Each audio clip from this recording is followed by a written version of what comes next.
Where there's a whip, there's a way. Where there's a whip, we don't want to go to war today.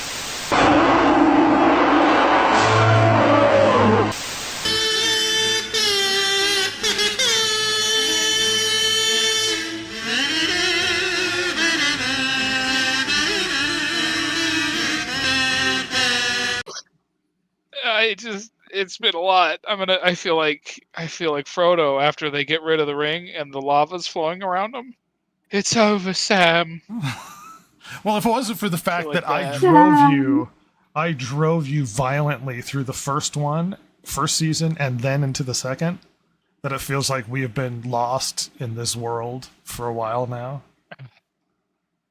Well, to be fair, I have been watching entirely too much good stuff. And maybe it's good for my mind to see the terrible things, and so I can understand the good stuff more. The good stuff better. Yep. The contrast. I have never appreciated early seasons of the X-Files more than right now. Watching or Rings of fucking Power. Hercules. Or Hercules. Jesus. But Give we're me Kevin finally Sorbo and an amazing 90s long hair. But we're finally all together for the final episode. It took a lot of working. I had to talk to her agent, but Silver has returned.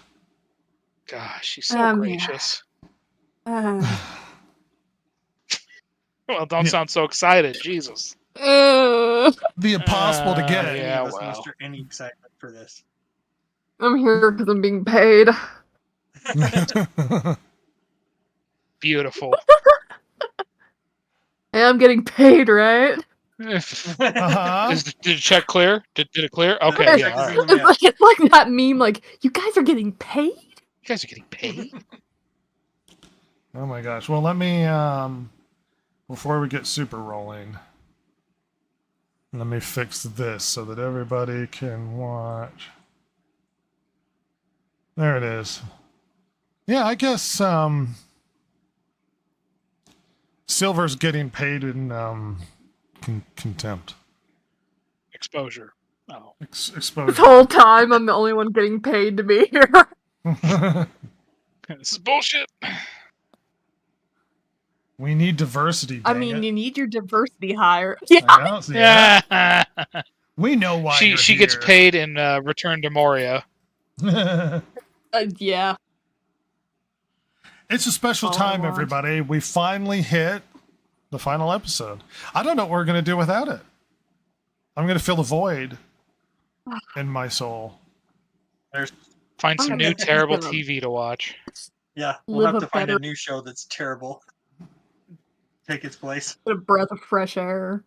Breath of fresh air. But the ultimate episode, things are coming to a head. And I suppose we should probably get started. We start out with Disa looking over dwarves, because as far as we know, Papa Durin started taking an axe to his own people in a crazy fit of rage because he really wanted to get at that. No one could stop him. Get at that riches. Nobody You could had to stop get him him. some more gold. Yeah, he's gone insane, and he goes. He's using and a finds ram.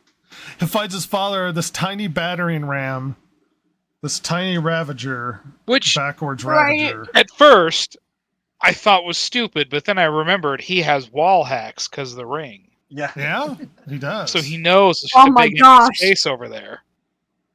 This whole time, Papa Durin is clipping activated. He super does. He's such a cheater, dude. So lame. He's ramming the wall in a more effective form of siege warfare than we've seen before. Certainly in this show. Yeah. And young Durin goes to face him. We get an interesting scene where young Durin is entreating his father to stop. Take off the ring and stop Very his cute. insanity. And Adorable. well, it's like, are you man enough to stop me? And he's like, no. And he doesn't. It's meant to be an emotional scene between father and son. It's fine. Yeah, it's fine. I didn't have a problem with this scene. You could be stronger in this moment, but okay. And they have this conversation about we used to arm wrestle and you would make me think I could win and then you destroy me. And I was like, oh, you're always stronger than I am, Papa. Papa.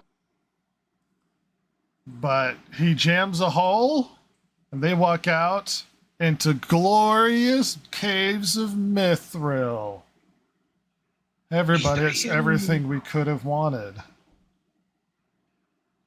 So beautiful. But opening up the Then wall. we meet Durin's family. Well, I mean, it could be. We haven't learned his name yet, much like not Gandalf. We don't know which one he is. And he throws a whip and grabs Durin Sr.'s ankle and pulls him in because, according to people who've seen the movie, that's the only way you are capable of whipping people is by grabbing their ankles. Yeah, But that's the certainly only way wouldn't the Balrog Slice him in fight. half with that enormous whip. Definitely not. Well, especially the small area in order to grab the ankle bit. And considering the Balrog's just enormous, like, why wouldn't he grab around him and pull him down? Why does it have to be like, I slowly drag you, but you can still get to hang? And Because that's what happened in the movie, but they forgot the reason it happened in the movie is because the Balrog was falling into an abyss. yeah. Oh my gosh, I hadn't thought of that. Yeah, the Balrog totally would have just, put his whip on him and flung him across the room. Instead, he kind of dragged him 2 inches Yeah. for effect or something. Yeah, for dramatic effects. Gotta show these dwarves who's boss. This belies the creative, like inability of the writers to come up with any. It's like the even minor lines, even minor visual aspects they have to steal from other things so that they can wink at the camera and be like, It's like the Balrog can whip things but ankles. He's very puritanical. He does not like expose. He gets very upset at ankle skin. I He think could have done the I think Indiana that- Jones, whip the axe out of his hand. Ooh, yeah, Alfred Molina him. I think that, like you said, that this underlines the fact that they're basically creatively bankrupt and they can't do anything without reference to something else to make it go to make us all think, oh, remember that. But I also think that they think it's clever, that it's a clever way to reveal the Balrog. That it's like, oh, everybody knows what's down there. We all know what's down there. But it's like the whip lashes out of the depths and wraps around Durin and starts pulling him in, and it's like that's a clever sudden reveal of the monster, rather than like they just walk in and then the monster drops out of the shadows or something and shakes the floor when he lands, or anything else would have been better. Well, in this scenario, and I think I've said it before, but the writing has a major flaw when it comes to this character. Disa goes down with her stone and she screams into the cave and you hear a rumble, and that's the impetus for, we shouldn't dig anymore, you insane person, there's a monster down there. And he's like, because your wife heard a rumble?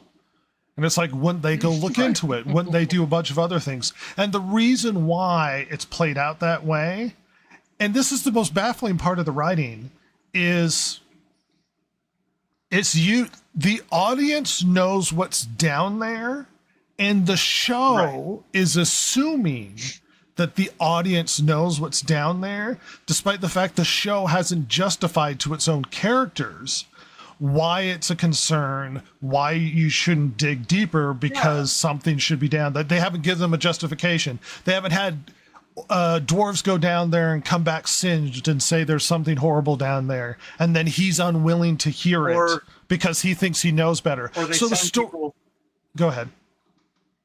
they send people down and nobody comes back. I mean, that would have Sure.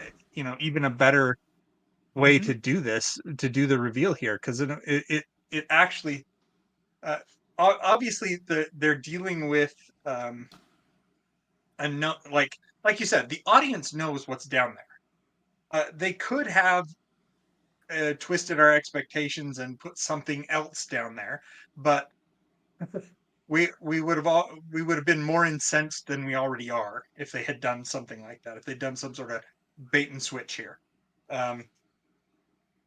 but I mean, it actually would have been an interesting thing if they had done a bait and switch. Now that I think about it, if they did something where we had the Watcher or something, and the dwarves were able to chase it away, and at that point they're like, "Oh, it's safe now. We got rid of the monster." But And so then they just all start going down in there, and then the Balrog shows up like next season. Well, sure, but my main point is the show is written so badly that it's written with the assumption that the viewer knows what it is and is immediately presupposing that the Balrog is down there, so that the show doesn't have to do any justification for being worried about what's down there, which is weird because it's almost like the viewer is an active participant in the show because we're filling in the blanks. But when they walk, even when they walk into here and we're like, oh, there's red, they know for a fact that the audience is sitting there. It's like, oh my gosh, I know what this is. Oh my gosh. And it's like the show hasn't justified any of this. The show just assumes because it's playing in this meta sense where it's actually dealing with the story as if the audience is filling in the blanks for it. Right. And the thing is that they definitely need to approach this. So usually there's a character or a set of characters who are surrogates for the audience when you're talking about a show or a television series, whatever it happens to be. So that there is some sort of rapport that you feel with the characters find things out as you find them out. And like you said, it's like they skipped that step. And they're just expecting the audience to be the fourth member of the trio. You know what I mean? Well, rather than we are finding things out as the characters find them out. Well, in Next Generation, Jonathan Frakes played that part in Star Trek because he asked the obvious stupid questions so that they could explain it to him, because he's the audience and they're explaining it to the audience, but they had to have somebody play the surrogate. There was no surrogate. There is zero surrogate in the. There's no audience. That they're just playing with this an assumption. It's like it wouldn't work in Star Trek because we hadn't seen the thing yet. We don't know what we're supposed to predict. In this show, they get away with it because everybody knows what's down there, and it's really lazy. It's really dumb writing. Right. And like you said, the payoff is not there. Because we haven't gone through, the characters haven't gone through the discovery process. The audience knows what's there, but they don't. No. But it's like, for some reason, they expect us to be yelling at the screen, don't go in there, there's a Balrog in there. You know what I mean? And it's like, no, I think you actually have to build this into the story. I think that's exactly what they were expecting. They wanted us to, when we heard a rumble, they wanted, in a couple episodes past, they wanted people watching it or people doing like, reactions or whatever, grabbing each other, being like, oh my gosh, I know what's down there. And then when this reveals, they wanted people jumping out of their seats at the idea of this thing coming. And you might go, oh, that's a bit exaggerated. The actual scene with the final face-off that we haven't quite gotten to yet, in some of the interview stuff with like the post show and stuff, they talked about how this was the one scene that they were desperately waiting to do because they were so excited to show it to everybody. This was the one scene that they were, no, I'm not joking. This was the one scene that they were really hyped to put up because they thought this was the scene that was going to be like the blow everybody away moment. I'm not joking. They were expecting this out of it. Yes. Ugh. I think the Balrog looks all right. I think it looks pretty cool. Yeah, the Balrog looks fine. Yeah, I bet you they licensed that from Warner Brothers. It looks vaguely like the interpretation of the previous, Jackson films, but yeah. This is another thing where they're giving the Balrog powers that it didn't have in the lore, but whatever. Whatever. They grant people powers whatever's necessary at the moment. This is how poorly written the show is. Whatever they need him to do, baby. he's gonna do. But he takes off the ring. All of us.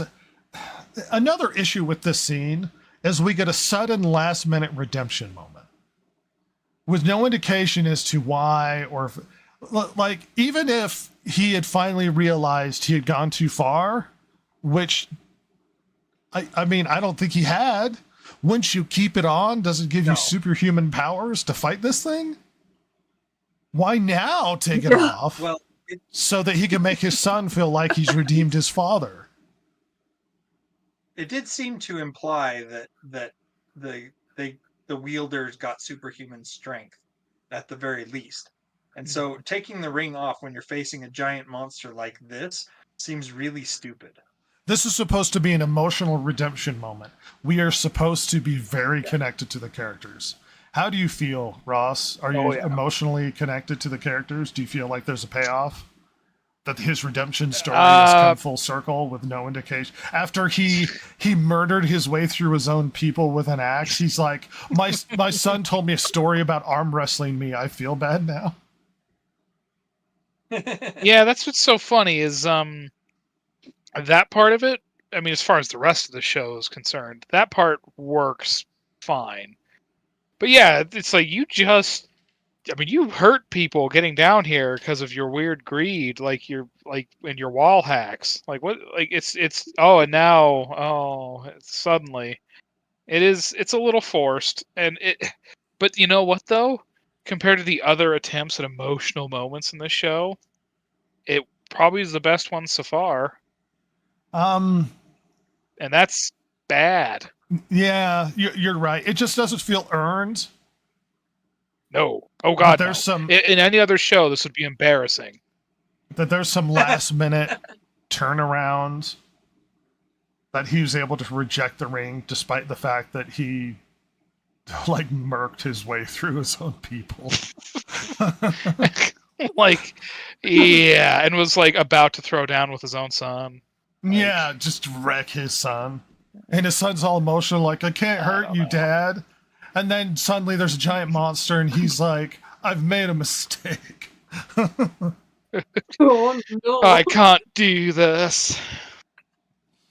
I mean, it does show that he's not completely under the influence of the ring's corruption, that he can recognize that he has made a mistake in this instance.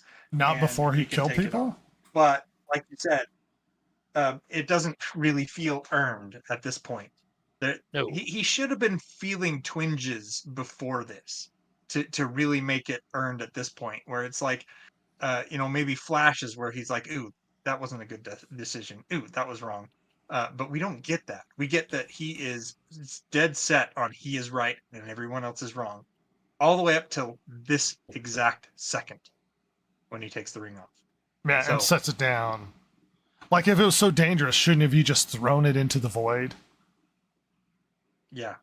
Thrown it at the Balrog, hit it in the face. Yeah. And you know what? Moments I really love here? I love when he's jumping at it. Yeah, you saw that too, did you? Let's see if we can't get a really good shot here without playing too much. But he has the most awkward leg open jump to attack something. Why? He's also jumping at it from like a mile away, like you're gonna hit the ground again before you get to it. He just like comes up real short. It's like jumping in Springfield Canyon. Yeah, it's like doing leapfrog over to the Balrog. I've seen the jokes already that he's too far away, but he is just far enough for the Balrog to hit him midair, which he does. Oh yeah, he's like a it's like a baseball. Yeah. It's T-ball for the Balrog. Coach pitch. What is this Yeah. leg position? Why Get it make out of the this park. decision? It's like he's gonna straddle a horse. It's like he's jumping wang first towards this thing. Yep, Oh my gosh, he's gonna do the Black Widow. going Where he wang wraps first. his legs around the neck of the Balrog. Oh my god, the classic woman martial artist. He's- Yes. Dwarves had to learn lady martial arts, otherwise we'd be real screwed. Little known dwarven battle I tactic kinda is to half pull your pants down and jump at your enemy.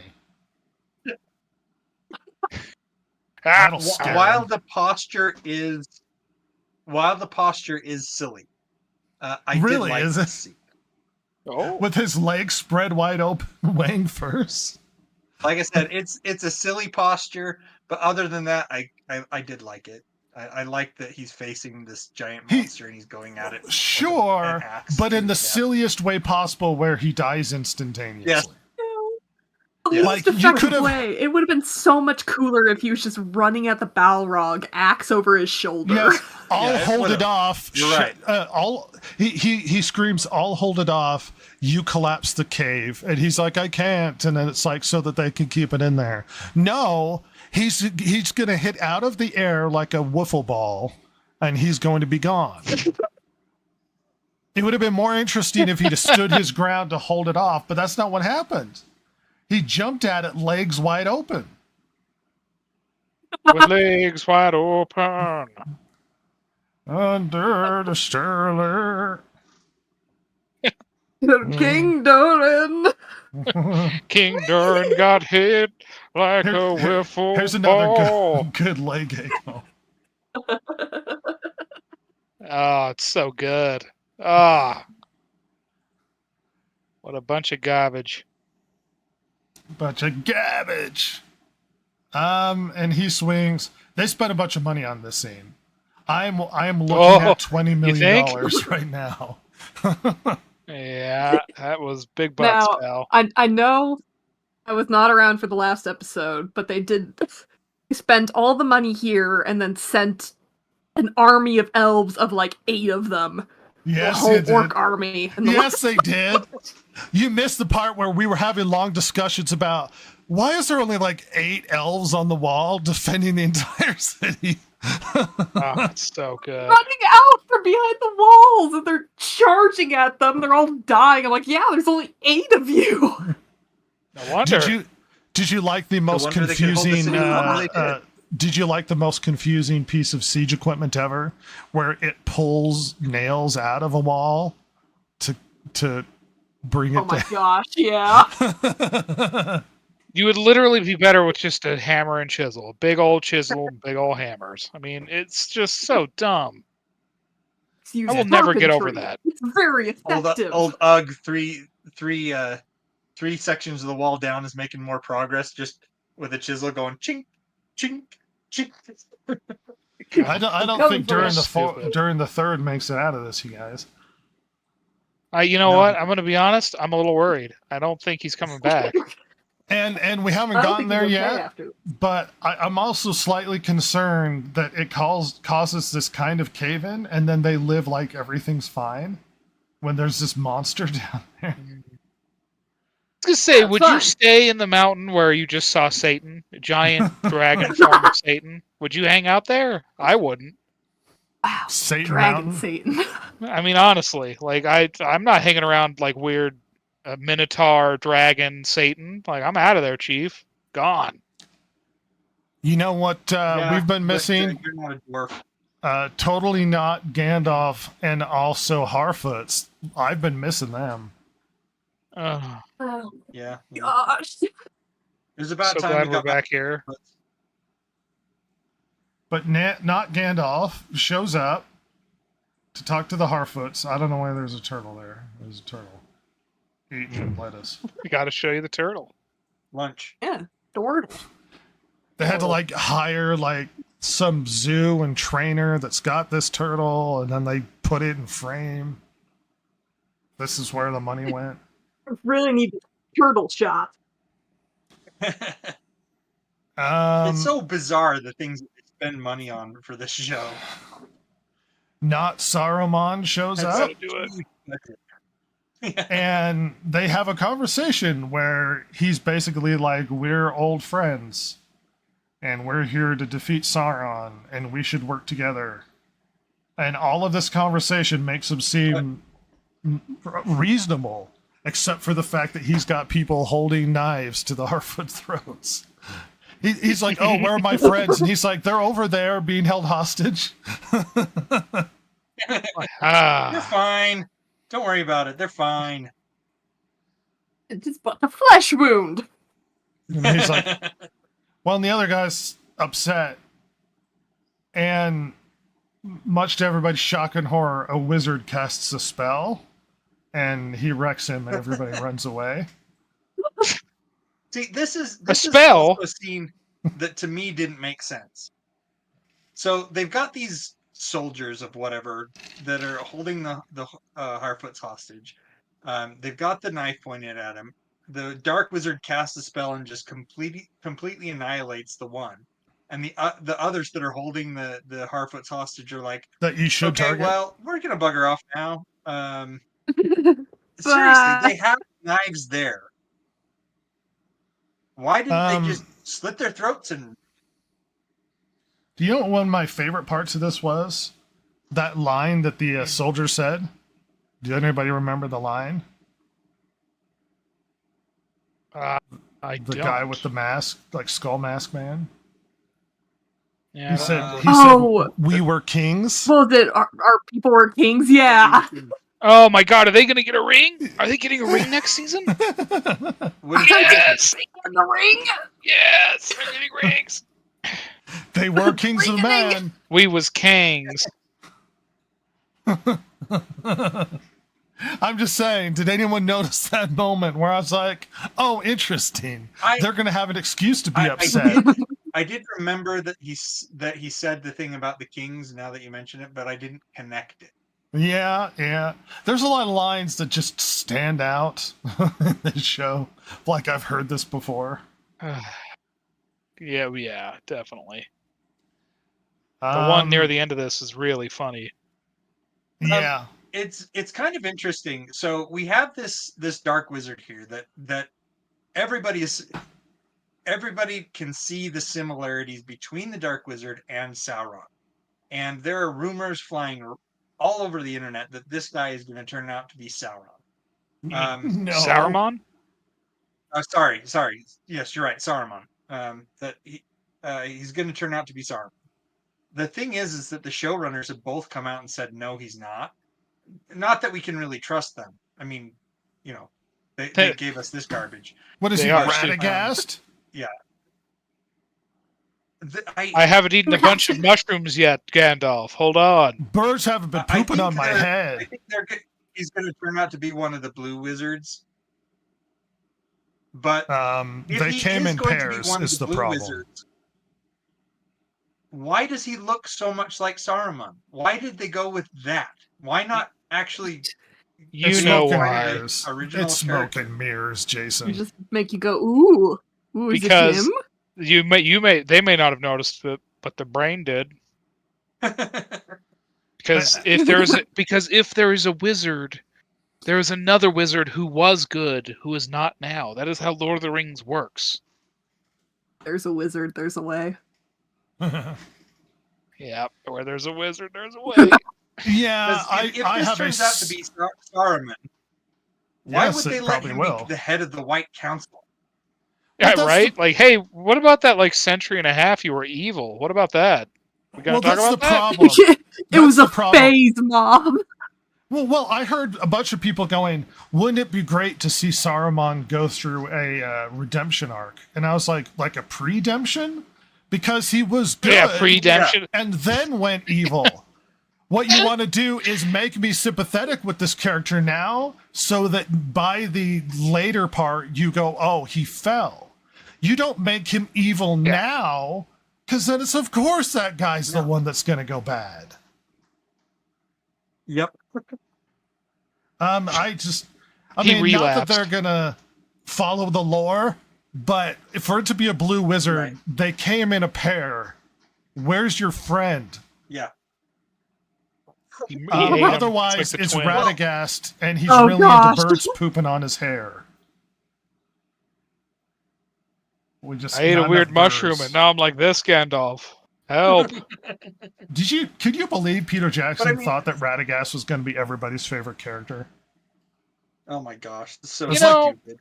The Every now and then, I craphead? think about Peter Jackson as a creative, and I wonder if maybe he's kind of slightly retarded. Because he makes some really weird choices. I'm Well, going to film this movie at 60 frames. It'll drive everyone insane and make it look like shit. When he follows the theme and the lore as close as possible, it's better. When he has his own weird ideas to extrapolate on characters that we knew very little about, it gets worse. Yep.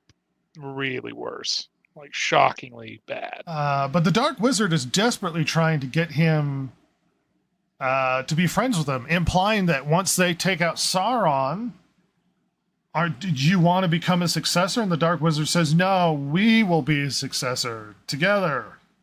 Yeah, because that's how power works.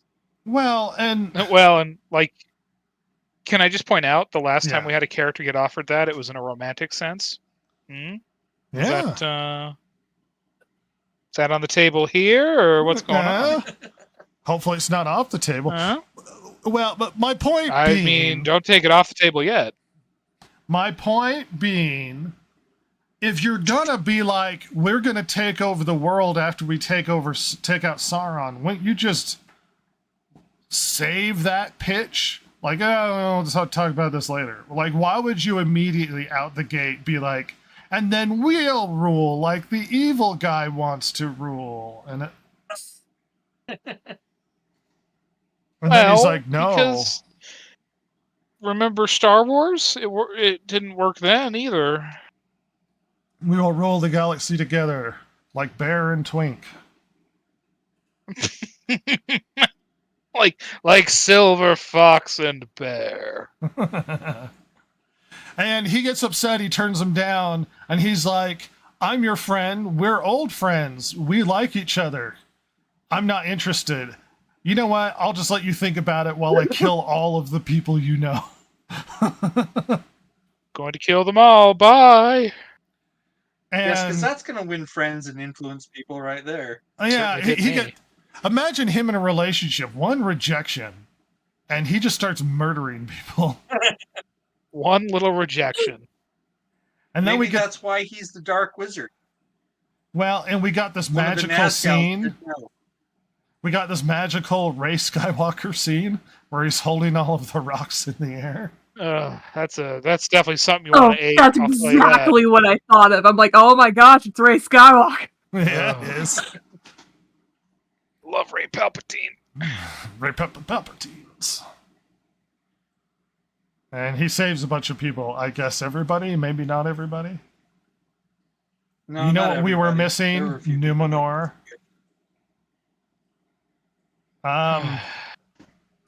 Despite the horrific embarrassment of, I'm going to cast you to the sea monster and see if the gods love you, and then the sea monster spits you out. Hey, guess what? That was bad. It was It was Sauron's fake. doing. It was- You cast a spell on it. Turns or out it was something. evil. And we're gonna put up pieces of paper saying you cast a spell on the monster when you did this miracle of sorts. And the city has erupted into violence and chaos. This is not how you do interesting political intrigue, by the way. Nope. Not at all. He's like, oh, that was embarrassing. I mean- well, I'm just going to pretend it wasn't true. Why did they choose Sauron?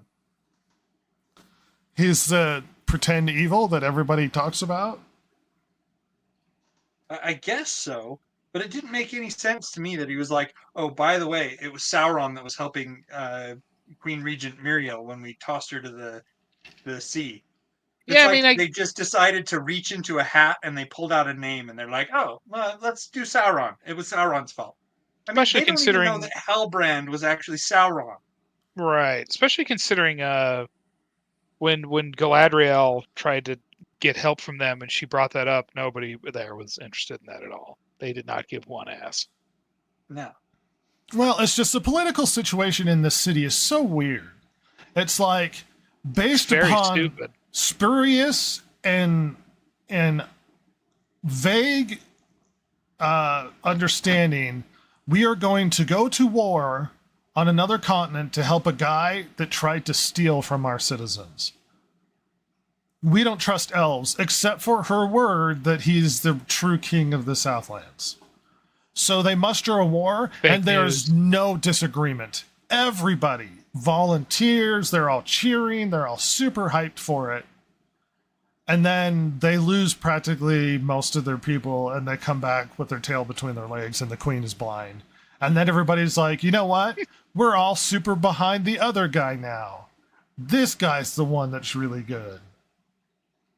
It's Maybe the this is all an Iraq, Yeah. an Iraq war analogy. Maybe that's what it is. An allegory for that. the populace is fickle, and they change their opinion constantly.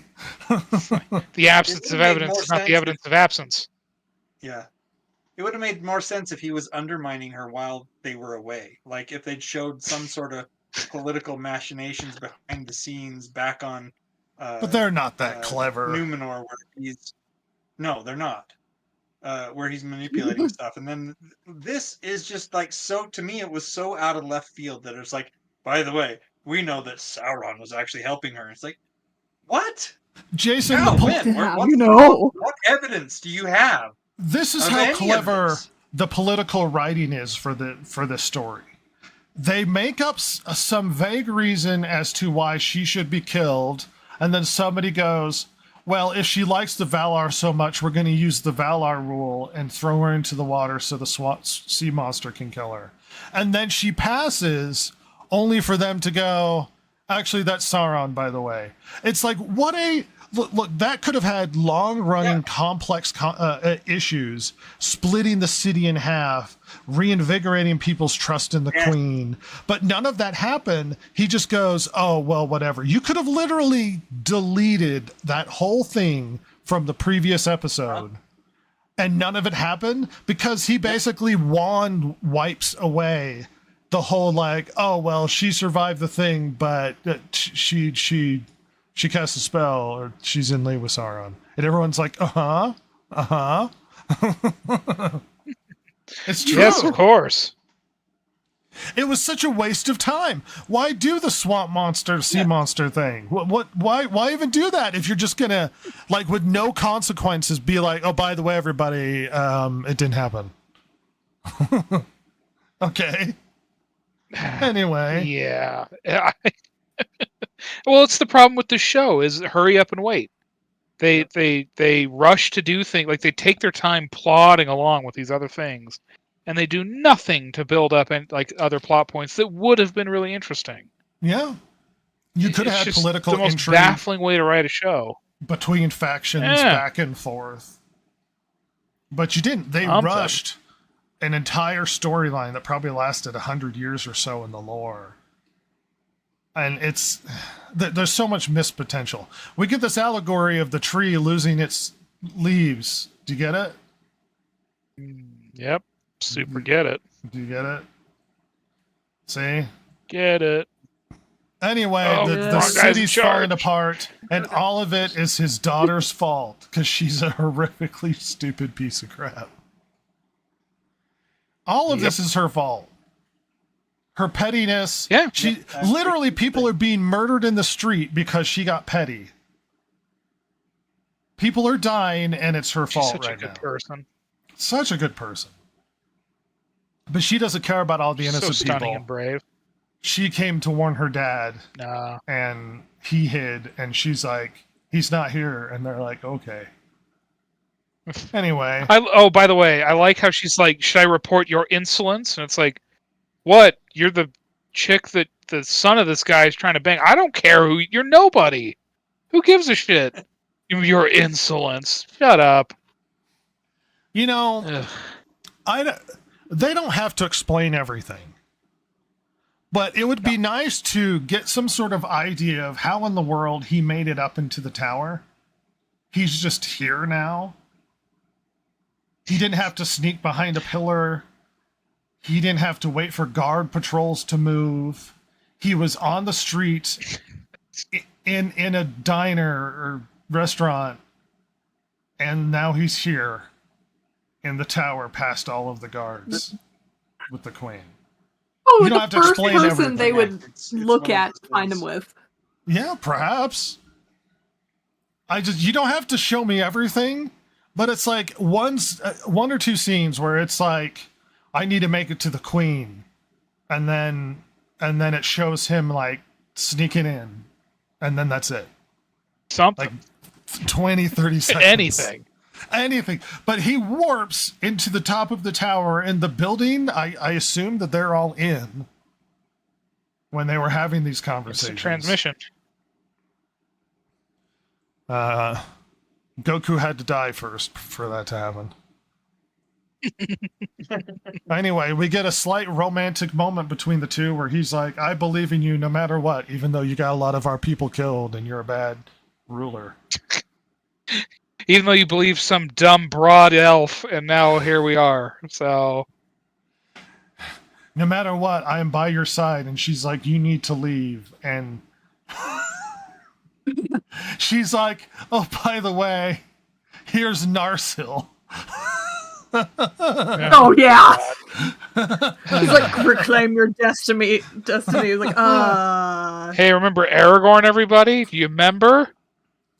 wait. Can I point out how insulting it is that it can't just be his family's heirloom, his family's sword.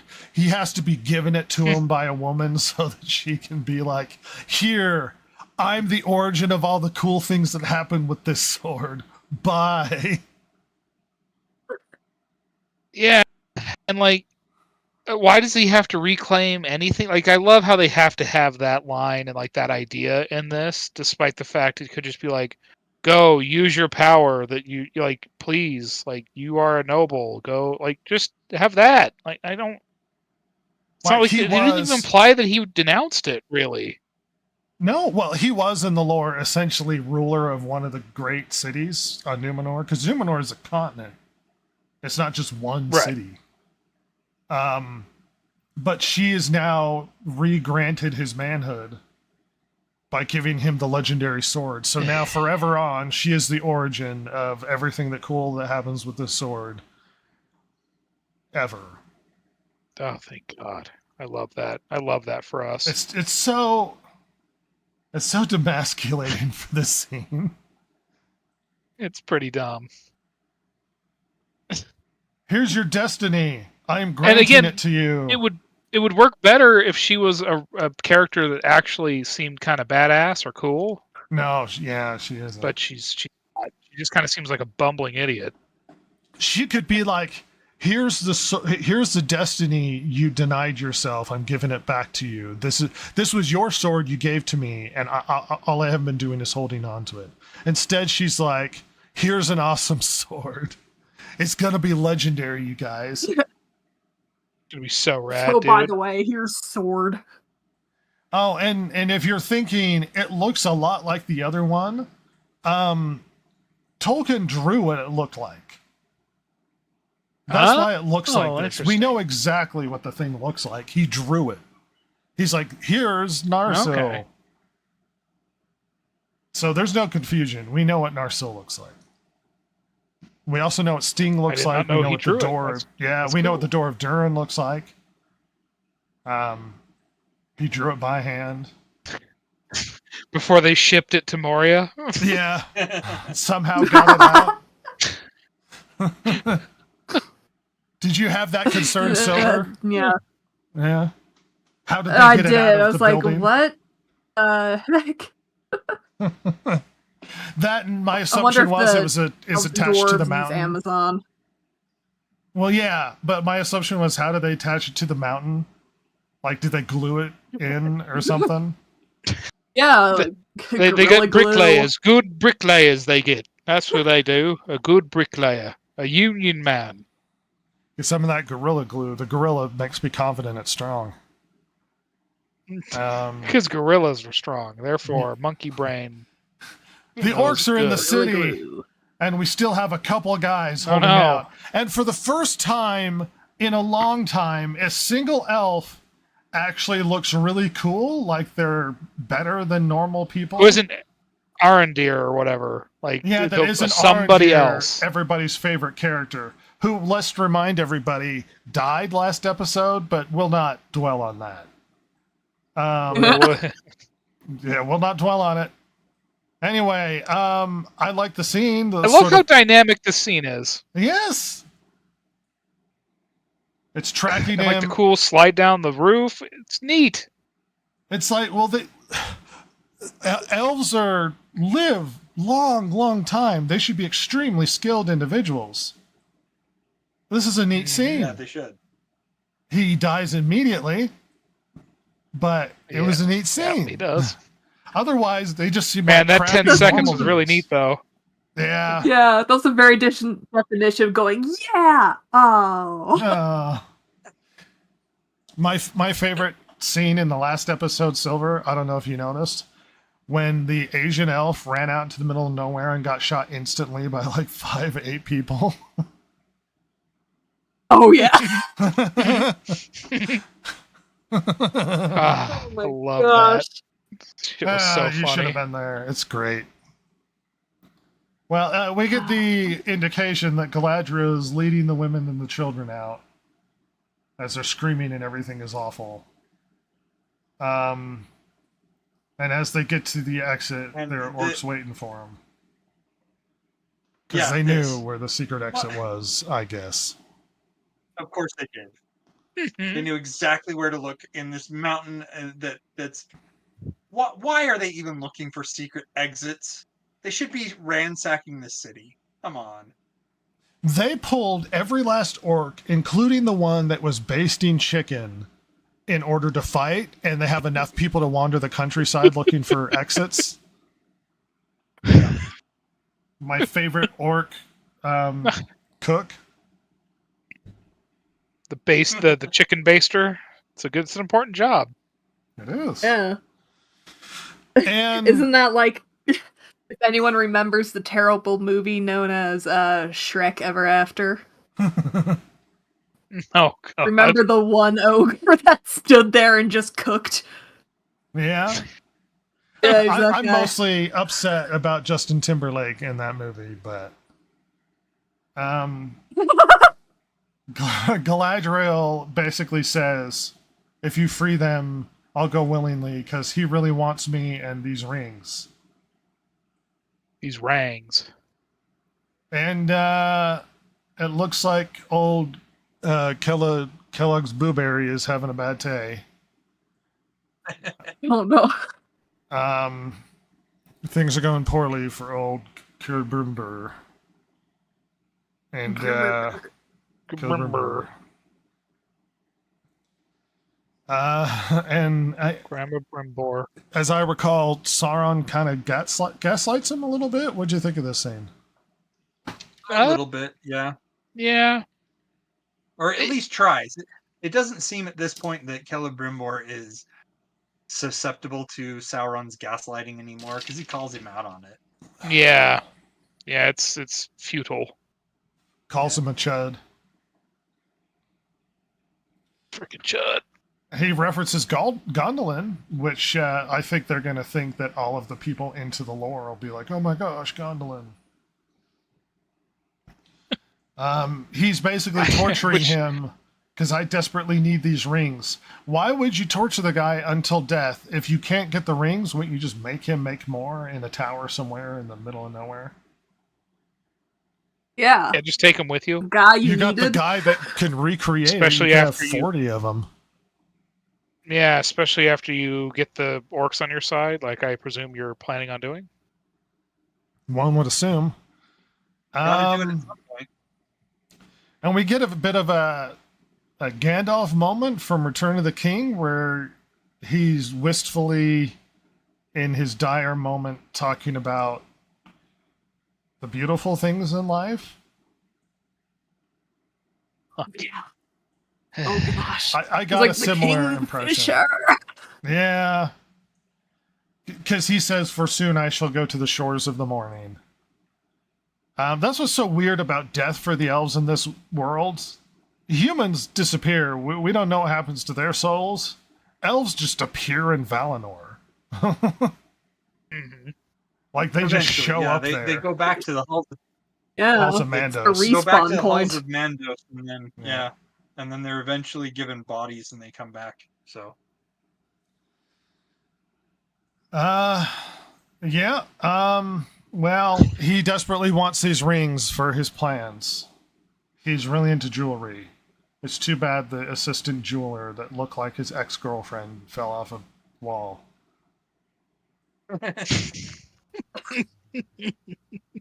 Oh, that's right. Oh Who my was up gosh, there I for no forgot he reason. did. Yeah. No reason whatsoever. The assistant jeweler Just leading chilling the out. I like hanging that every time they around. say the rings of power, they capitalize it like it's a proper noun. Dude, The that's so rings of funny. power. Do you think that came on down from on high to do that? No, that's Probably. a capital. But we also get an illusion, if anybody's paying attention, to Mr. Frodo Baggins. Yes, we do. Oh, yep. Because somehow Yeah. Celebrimbor predicts the coming of Frodo. I see a yeah, it's short, like, one will be your midgety man with downfall. hairy feet. And gigantic eyes that won't close. They never close. Pierce into your soul. And he gets angry, suggesting that a small person will overcome him, and he picks him up with a staff to make him look really evil. Just spears him. And he calls him I mean, Sauron, Lord that of the could Rings. also be an allusion to the One Ring itself. Well, Yeah, yes, but yes. it's foreshadowing for the audience, not for the characters. Because the audience is going to go, "I know what's going to happen," and they Right. do No, this I get in it. order to carry the story in a darker way. If you're attached to these characters, insofar that at least the audience has a reprieve in the back of their minds that eventually Sauron gets his comeuppance, so they can go dark, Right. I guess. Because they at least know that Sauron Not as does dark end as the up books, losing. though. Not as dark as the books. Until I see a Celebrimbor skin flag, I'm not pleased. Which I am waiting, Amazon. Oh, gosh. Can someone explain to me why Sauron is crying? I don't know. I was so baffled by that. Like, because See that, what you made me do? You made me kill you. which, if this was a Lifetime movie, okay, yeah, the abuser or whatever. But like this, he's the Lord of Evil. Like, what Yeah. are we doing here? It's weird. I think he is. sees himself as It's one of those- misunderstood. Oh Yeah. God, that's It's one of those the mistakes. One of the mistakes that they I say one of the mistakes. One of the mistakes that they've made with Sauron is that instead of just making him the big bad evil guy like we know he is, that they're trying to pull on our heartstrings. They're trying to make him sympathetic, and it's like no, none of us have sympathy for Sauron. We all know that he's not doing this for pure and good motives. That he's just trying to help everybody, and if you would just let him do it, it would, everybody would, all the free peoples of Middle Earth would live in peace and joy for the rest of their days. We all know that that's not what he's doing, and Jason, we all know that that's not why he's doing this stuff. So why are excuse you me? trying to make us believe that he's a sympathetic character? Excuse me, Jason. He's Breaking Bad. Yes. oh God. Yeah, he sure is. He didn't start out with horrible intentions. He went that way. Eh. And he even shows some And now he's sympathy back. for everybody's favorite family man by asking him his name. He's like, I actually care about you. And Glug is like, Yeah. he cares about me. Anyway, commercials, thoughts. It feels like we've missed at least some reasonable analysis on that, but it's just such a mind-numbing scene that I didn't spend too much It brain really power is. on understanding it. I will say I like seeing not that it's necessarily always done well, but I always like seeing Sauron trying to be manipulative because at least they're trying to do something with that because they just ignored it last season. But Yeah, that's the only thing I like. yeah, that's it. Like, and which, hey, Amazon, I think you missed the boat there. You could have really done some fun stuff with that last season, but oh well. Hey guys, remember this place? We all forgot about Isildur, who hasn't Just been in the barely. show for like 4 or 5 episodes. And also everybody's It was odd that they favorite were- showed that they waited Theo. for the last episode. Oh gosh. I know Rhett loves him. I hate Theo. You He's a want to know special something? boy. He's a Special special. boy. Do you want to know what everybody's theory about Theo is? What's You know what that? the internet's What? theory is? The people who are hyped in the show. People think that Theo's going to be the Witch King. Oh, yeah, I think I heard I that. haven't heard that theory. I've heard that they figure he's going to be one of the ring wraiths, but I didn't realize that they thought he was going to become the Witch King of Angmar. Yep. Yep. They do. Really stupid. The guy that's not royalty. But you know what? His God damn mom it! See this. was an apothecary, Ross. Don't downplay his Well- status in the village. This just keeps coming back to what the hell are they doing with the humans in this universe? What are they doing? Why are they No just idea. all corrupt people? Like, You know what would have been interesting? Isildur goes with Arondir and he's there for the battle. He cares about what's going on. Yeah, that would've- It gives him purpose and goal. The story should practically revolve around his character in some way. But he Yeah. didn't. He hung out here with a married woman. He did, and And- it's going really well for him. And everybody's scummy in this situation. They love each other, but she's Oh. married and her husband's alive. I do like how he's. Well, we'll get to that in a second. Numenor shows up, everybody, with the comically evil son of Time for some sneering imperialism. yeah. He needs to have a handlebar mustache that he can twirl. Yeah, he does. Hell No, yeah. he needs to be young Waxed. and he needed a bigger nose so he can look down at you. And he's Eh. like, "Oh no, Isildur's alive. Oh shit! I'm trying to bang your Oh, sister. No. I committed your dad to prison." Good things are happening for him.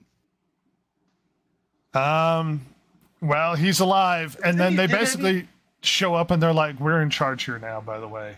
You all serve us." Does anybody else get the feeling that they're planning to have Isildur kill this guy off? Oh, probably. Oh god, yeah, Oh, yeah. for sure. A natural pairing that eventually they have a fight and Isildur wrecks him. The son of the two who were at odds with one another. The sons. Yeah, that seems like a natural fight. I love Stupid Theo face over here in the corner. it. I hate him. I hate him so much. Well, my dad's king, and you have to do everything I say, and we're taking you back to Numenor, and don't resist, because your dad is wanted, and we're all leaving. And not after letting you just take barely the girl with kissing you. another man, he's gonna have to leave, and she's staying with her actual husband. At any rate, they take her to see Adar. Adar, who was wearing her ring and is healed from his gross face. You I would have hope gross the- face no longer. I Look would how hope the- beautiful. the face transformation be more dramatic. Like they could have made him grosser to make it go back to be like, ooh. That What I was probably thinking, I was would've like, he worked just has a skin condition. You got rid of his acne, and that's it. out. Well, Adar in a very I don't know how to phrase it. It's all the Dutch angles in these scenes. What the I fuck is know. that all about? It was very jarring. Well, Dutch angles, by the way, are a filming style where they cock the camera slightly off kilter. It usually helps you indicate sort of maybe something is wrong, or someone's view is wrong, or maybe someone's going weird or crazy, so that when the camera's straight, everything's fine, and then it cuts to maybe a character whose mind is going, that they can tilt it. It's usually a filming style. I don't know why Dutch angle all day, every day. They just really like the Dutch angle. Yeah, because it's like the entirety of this like sequence with these two, and it's like like the first couple I didn't really notice. It was just like I didn't openly notice, and then I was like, what? Why have all these why have all these shots been like this? What the hell is this? And despite his willingness to kill countless of his children, he's conciliatory, I guess is the word I'm looking for, with Galadriel, and he gives her the ring back. Despite her saying, I've slain more of your children than any elf alive. I don't think that's true, but okay. We'll accept it. Well, considering that, like we just said, elves, when they die, they don't really stay dead. Well, alive is more plausible. Any elf that's ever lived, no. Her brother would have killed more orcs than her. No, But sure. like Gil-galad is alive, and he would have killed more than her. There's probably a few others. At any rate, I don't know why it's such a stickler point, but her claim that she's killed more than any elf alive. I'm like, well, I mean, maybe in the context of this story, because she's a psychopathic murdering army woman, I guess. Could be, yeah. Again, with the orcs, where he's like, look, we'll kill Sauron and then we'll go back to Mordor and you'll never hear from us again. I call BS on that. That is not going to happen. I mean, yeah, Adar is supposed to have the purest of intentions and stuff, but the orcs eat other sentient beings. The orcs enslave other sentient beings. You're going Orcs down are the not road gonna of just that sit the there orcs going, can be. You know what? We're content here in Mordor. Jason, we are like 5 episodes past this argument where the orcs are not people you can parlay with and are not wholesome family people who are just misunderstood. All right, the show What are you thinks talking they about? are. They're family people. We had evidence. The show thinks they are. You can have reasonable relationships with orcs. They can be your next door neighbors. They're wholesome I'm family just people, popping just around like to borrow anybody the else. lawnmower. Yeah, Hey, yeah. how's it going, Glug? But the orcs who are capable of living in peace, and they never wanted war, which is contrary to how orcs are understood throughout all mythos everywhere. They just want to go and live in their land in peace and not be bothered. Anyway, he gives her the ring back as a sign of trust, I suppose. And they drag in everybody's favorite orc, the family man, the head of the household, the wholesome paw, Glug. And Glug ain't doing too well. And he's basically saying that Sauron tried to betray, or some orcs tried to betray you, or something like that. And Sauron tried to force Glug to betray him. Yeah, that's Adar. right. I just thought it was But he dumb because Glug super does betray him, just like everybody else does. Wow. Wholesome my eye. And look at Sauron Wholesome family man. suddenly appearing behind everybody. Oh, And Galadriel's really watch out, upset. everybody. Is this scene supposed to give us to think that why didn't they side with Adar in the beginning when he offered a hand of truce? And he's still offering. Probably. a I hand don't of know. truce? Was that what this is supposed to be? That's the about it. only thing I can think of. Yeah, I mean, which is really dumb. Because like you've get like, I mean, Let that's us like murder your city. that's like a certain mustached leader in 1943 turning to the British and going like, "Hey, come on, what if we work together now?" Come on. Come on. Like, well, you bombed the crap out of our cities. Like, I don't know why you think I'm going to trust you. Come on. Well, they shank him to death. This is a literal contrast to like the first episode of this season, where Sauron gets his revenge, where Adar organized them to betray him and shank him in the shower. Now Adar is being shanked in the shower, and Sauron's standing there being like, No. haha, it's you now. He's got his revenge for the betrayal from Getting like that 1,000 Arthur Fleck years treatment. ago. Get that Arthur Fleck treatment. And Adar's still like, oh no, my children. I am your papa. The children. Now they're What will like, they do without their papa? yeah, well, now that Sauron is in charge of the orcs, which is everything he wanted. And he's like, bring me So all of exciting. the leaders of the city. Because you murdered everybody, but you spared the most important, important individuals in the story. I know you did. Plot armor. I here's the thing. I think this is supposed to be the culmination of the story. This is supposed to be the unveiling of the cleverness of the writers. Galadriel's supposed to sit here and go like, this was your plan all along. This is the final fruition of your goal. I don't see anything clever about how things played out. What do you mean?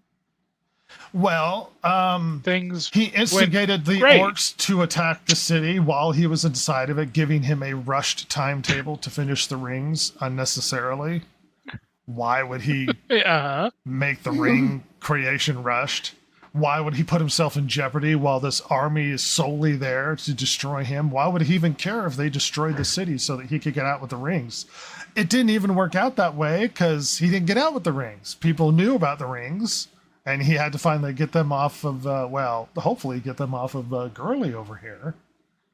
How did he anticipate that he was able to get the orcs to betray their papa? That seems... he's just so good at unlikely. this. It doesn't seem like a clever plan.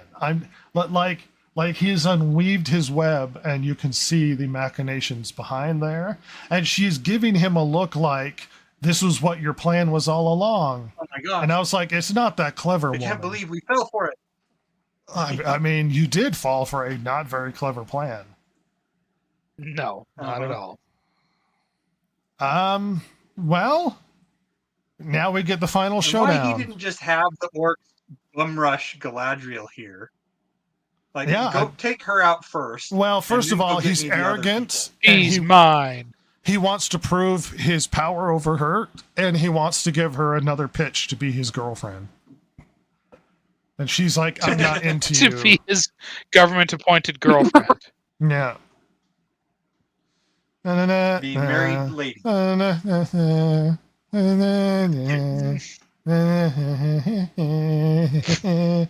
Red, is it the final countdown?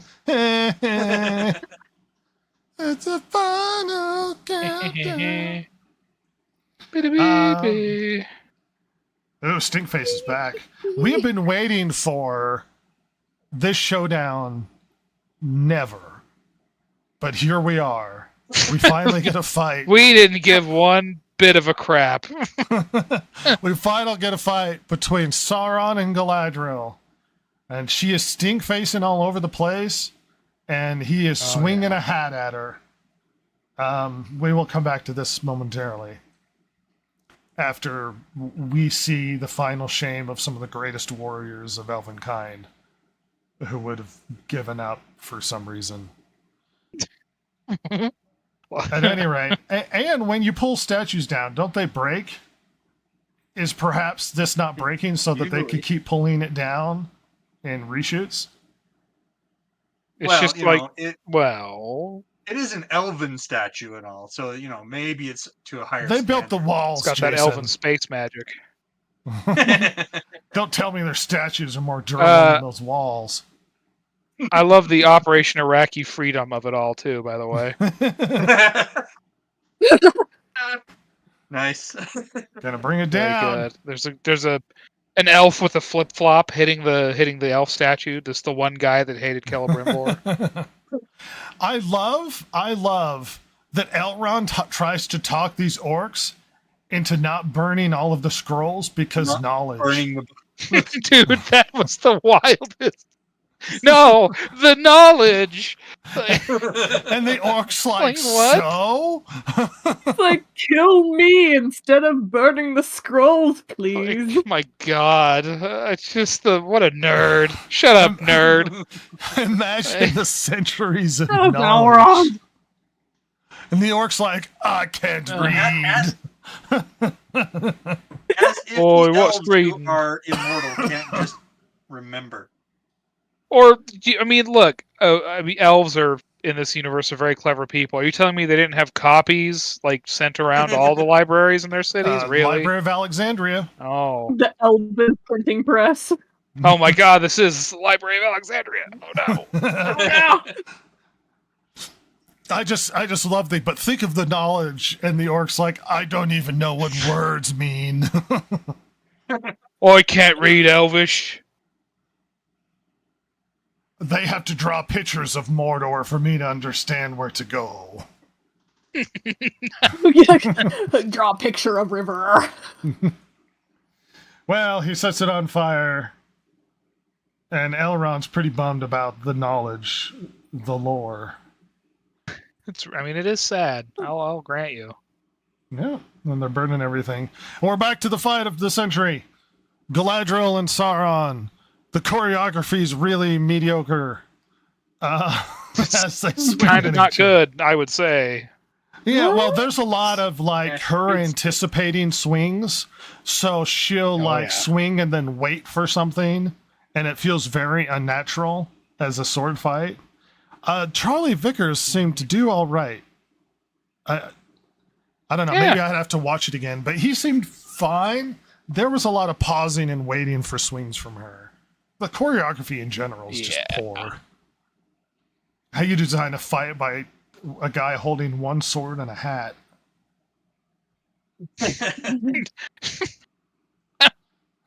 It is a problem. Who throws a hat? Honestly. Honestly, man.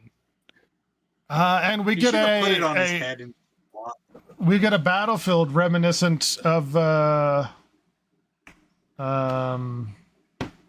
what's that romantic movie all the girls like, Princess Bride? Princess Bride.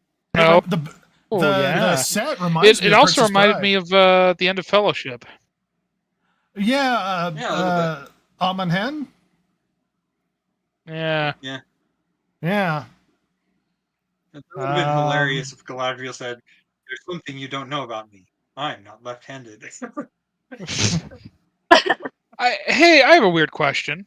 Yeah. How far away is this from the city that they were at? Well, Up on the cliffs above through city, the tunnel- by the Yeah. end. So they Who just have knows? ruins above their city? Why? well, it's here's the literally on problem. like the cliff above the city. Through the tunnels, and then the exit of the tunnels, and then however far it took them to walk her to Adar. Yeah. So I don't know. It literally, she could have appeared like anywhere and then walked anywhere, because time and space means nothing in this world. Nothing. It just occurred to me when you said walk to wherever Adar was. They did walk to wherever Adar was, but for some reason Adar, who was supposed to be the general of the orcs, directing the battle and stuff, is on the cliffs above the city rather than out front where the battle is, or even in the city where they're trying to find Sauron. He wants a good view of the murder. Apparently, Good murdering view. And this It is makes supposed no to sense blow have him where he is. in a battle that is supposed to blow our minds. And I don't know how it blew your mind, but it blew my mind. Where he is so clever that he can't overcome this tiny woman with brute strength, and he tricks her by changing between different people to play with her mind, despite the fact power-wise he is way more stronger than she is. Like, way Yeah. more. He This is no is- Melian. He is the same type of being as a Balrog. In essence, but in power, he has accumulated a great deal more power. Right. He's that same type of creature. So this is like an elf may be above humans in terms of power in the Tolkien universe. Balrog's above them because they are basically fallen angels, and that's what Sauron is. He's like the chief fallen angel here. Kind of a demigod. There's no way he should. Yeah, there's no way he should be losing to her. No, not remotely. But we're supposed to see how clever he is, manipulative that he is, that we've never seen a sword fight where he keeps changing people. And it really puts her off because she's got the hots for Halbrand, apparently, even though they look the same, but they have different hair. She's like, oh no, the guy I really have the hots for. That's Oh. so dumb. And he gives me Good. these... Apparently, kill when him. he's blonde, he's not as hot as when he's human. Yeah, well, he pitches the rule the galaxy at my side together. Again. And she turns him down again, and then he's poof, and it's her! You gonna fight your own stink face? See what everybody else sees when they Huh? fight you, woman. Just say, look what we all have to look at, you bitch. Oh no, it's Celebrimbor. All of your guilt. You're gonna have to deal with the fact that this guy's here. And Grandma through all this- Brimbor. Kellogg's Blueberries. And through all of this manipulation, he still lays at her feet. We can still be friends. Be my girlfriend. I'll take you to nice dinners. And she says no and gets a cut. This is like a triumphant moment for her. She gets a cut on him and it heals instantly, so I don't know why that means anything. And he stabs her with the hat.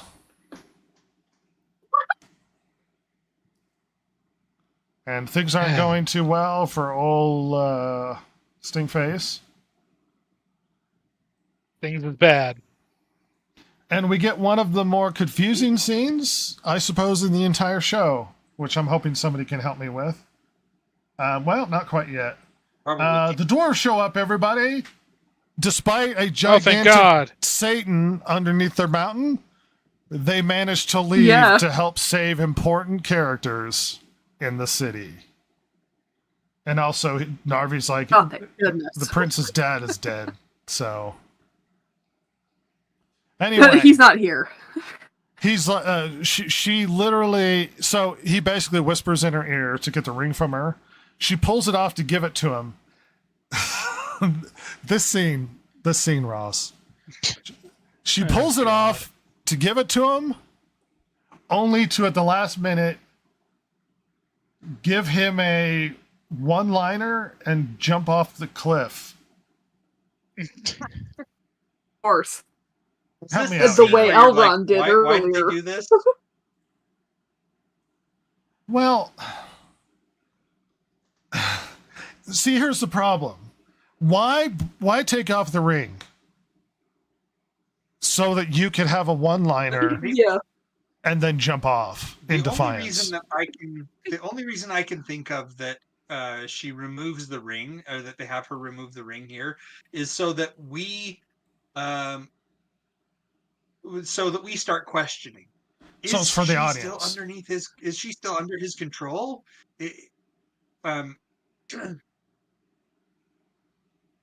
To me, it didn't make sense. It was like, why are you taking off the ring? We know you're not going to give it to him. Well, yeah. So why did the It would've made character more take sense off if the you ring? Just kind of given him the middle finger and taken the swan dive rather than remove the ring. So But she gives this amazing line where she says, "You wish to heal Middle Earth? Heal yourself," and then she jumps. that line doesn't make any sense. Heal yourself, Jason. I Every know. little girl is gonna be saying this line. It's memorable. This is one of the most memorable lines in any show. Ross, talk to me. Huh? Talk to me. Dude, this whole fight scene was just. I don't care. Like, she's still getting like affected by him changing like form, or like, like it's just. This is a really dumb showdown. I don't care. Nobody cares. And what happens after this made me roll my eyes so hard. God. Your misogyny showing. She's powerful and brave. Yeah, it is, and I don't care. Silver, did you think the line really hit hard? Absolutely not. Oh, you know, the moment she takes off the ring and is gonna hand it to him, I knew she was gonna jump off the freaking cliff. I don't That think It whole was- fight scene. Go ahead. Anyway, that whole fight scene where she's just like, you know, pausing, as we said earlier, just looking at him like, wow, that guy's hot. I'm like, remember your husband, Gladriel! Please, God. I don't think you guys realize Remember. how pivotal and momentous this scene is. Have you not been paying attention? Okay. This is the final yeah. culmination of a How dare fight we? between her and the great evil, the hot guy Sauron. And they have a fight, an epic sword fight on some stairs where he does this gimmick where he's turning it into different people to screw with her mind. And then she gets this epic one-liner and then falls to her death instead of succumb to him in defiance. And none of you recognize how important this is to the story. This is supposed to be a big deal. The writers of the show think this is supposed to be a big moment. And everybody's like, Yeah. Oh, you know what I just thought No, of actually see, comparing I them just realize now. that this is a pivotal scene in the show. uh-huh. That we are supposed to be here going, oh my gosh, this is so important. But I couldn't bring myself to care. It had no impact for me because I just don't care about these people. I don't care what they're doing. It was a waste of time to me. You're too cynical, and you came into this poison. You weren't able to let it work itself on you. Silver, what was it you thought Yes, of? you're very correct. Just thinking back to when she was fighting him and he's changing into a bunch of different people. And she has this moment where she pauses when he turns into, it was his Halbrand. Yeah. Halbrand Sona. The guy that Oh gives my her God. the tingles. Yeah. Anyway, so she pauses there forever. And I was like, wait, so he's turning into people to manipulate her, of course. But it's all people that he's maybe seen before. What if he turned into her husband? And of course we don't know what he looks like, but she has this moment where she pauses and goes, oh my gosh, it's you. Her brother. But then continues fighting. And that would have been more, or her brother! That would have been more interesting. Way Her more. whole character impetus is based around her brother was killed. And he could have turned into Be her like, oh, I brother. remember him. Where she's gonna swing and he turns into her brother, and she's like, "Oh my gosh!" Wouldn't have that Yeah, been a that, more that could have been her interesting chance story? to kill him, but then she stops. Why didn't we get like him turning into Celebrimbor, being like, "You let me die"? Yeah. Like there's so many ways something with it. they could have done things with this moment, and the show thinks you're supposed to be very blown away by the events of this whole fight, the final culmination that we've been waiting for 2 seasons. The battle between Galadriel and Sauron. And well, I'm in a podcast with a bunch of cynical people who are unwilling to see the brilliance of the moment. But That's right. she tumbles, much to his shock. And I kept thinking, she's holding the ring in her hand. Is she going to lose it? Like, is this the best way to fall off a cliff with it loosely held in your hand? But she would rather die than unite with a hot guy. And they get the shot from her angle. Ew. As she sees him pass in the distance. Sort of a self view. You know what my thought right here was? What's that? My thought right here as she was falling down the cliff was like, she's gonna land on something soft. Why is Arendir alive? Instead of the rock, which just killed her. Why is Not a Arendir broken alive? bone, not a scratch. I know. Yeah, I know exactly. And not only is he alive, but he's kicking butt here. He was murdered. If he had survived from what Adar had done to him, he would have been like, basically barely hanging on by a thread here. Why is Arendir alive?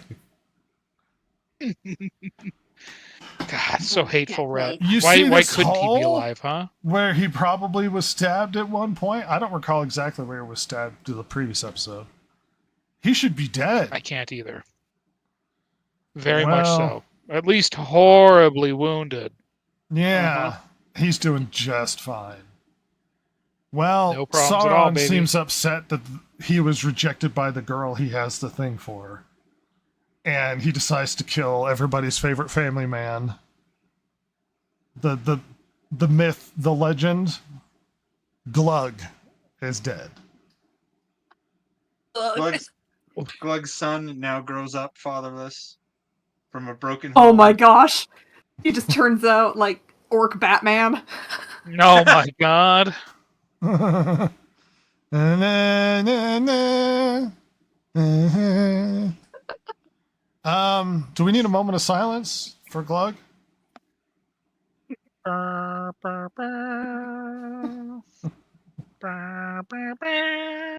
All right. So Glug's dead. That's all he gets. Fuck that guy. Yeah. A anti-orc I family. sure hope you make some sort of screen, like a black and white screen of like Glug 20 something to Glug rip. Moria. rest in peace. Loving father, husband, Yeah. The gravestone. Glug. Glug. Hey everybody, Arendir found Galadriel really easily. She's right here.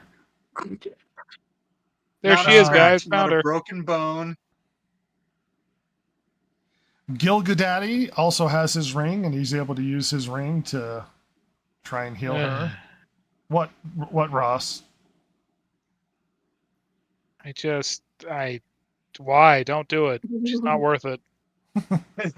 She's at Don't fault for do- all of the events. For the love of of these God, two let her sh- die. Of these 2 shows, she got killed hundreds of Numenorians by taking them to the Southlands so that the volcano could kill them, and then she got killed loads of elves in the city because she refused to tell anybody that Sauron was Halbrand, or Halbrand was Sauron, whichever direction.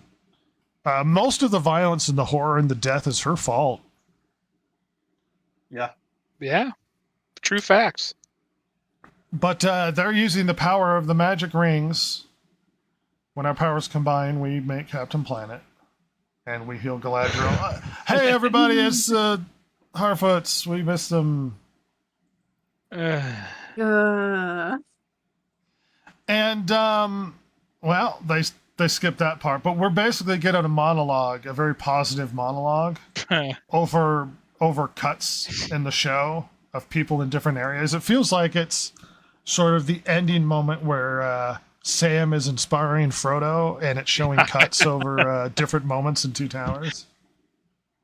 I literally put "nice try, wannabe Samwise." Or how much our hearts yearn. To put them back together. Sometimes things are just broken, Mr. Frodo. Because this world's so much bigger than any of us. Just flowery, Sure is. awful, uninspiring dialogue pretending to be told Doo-doo in some ass.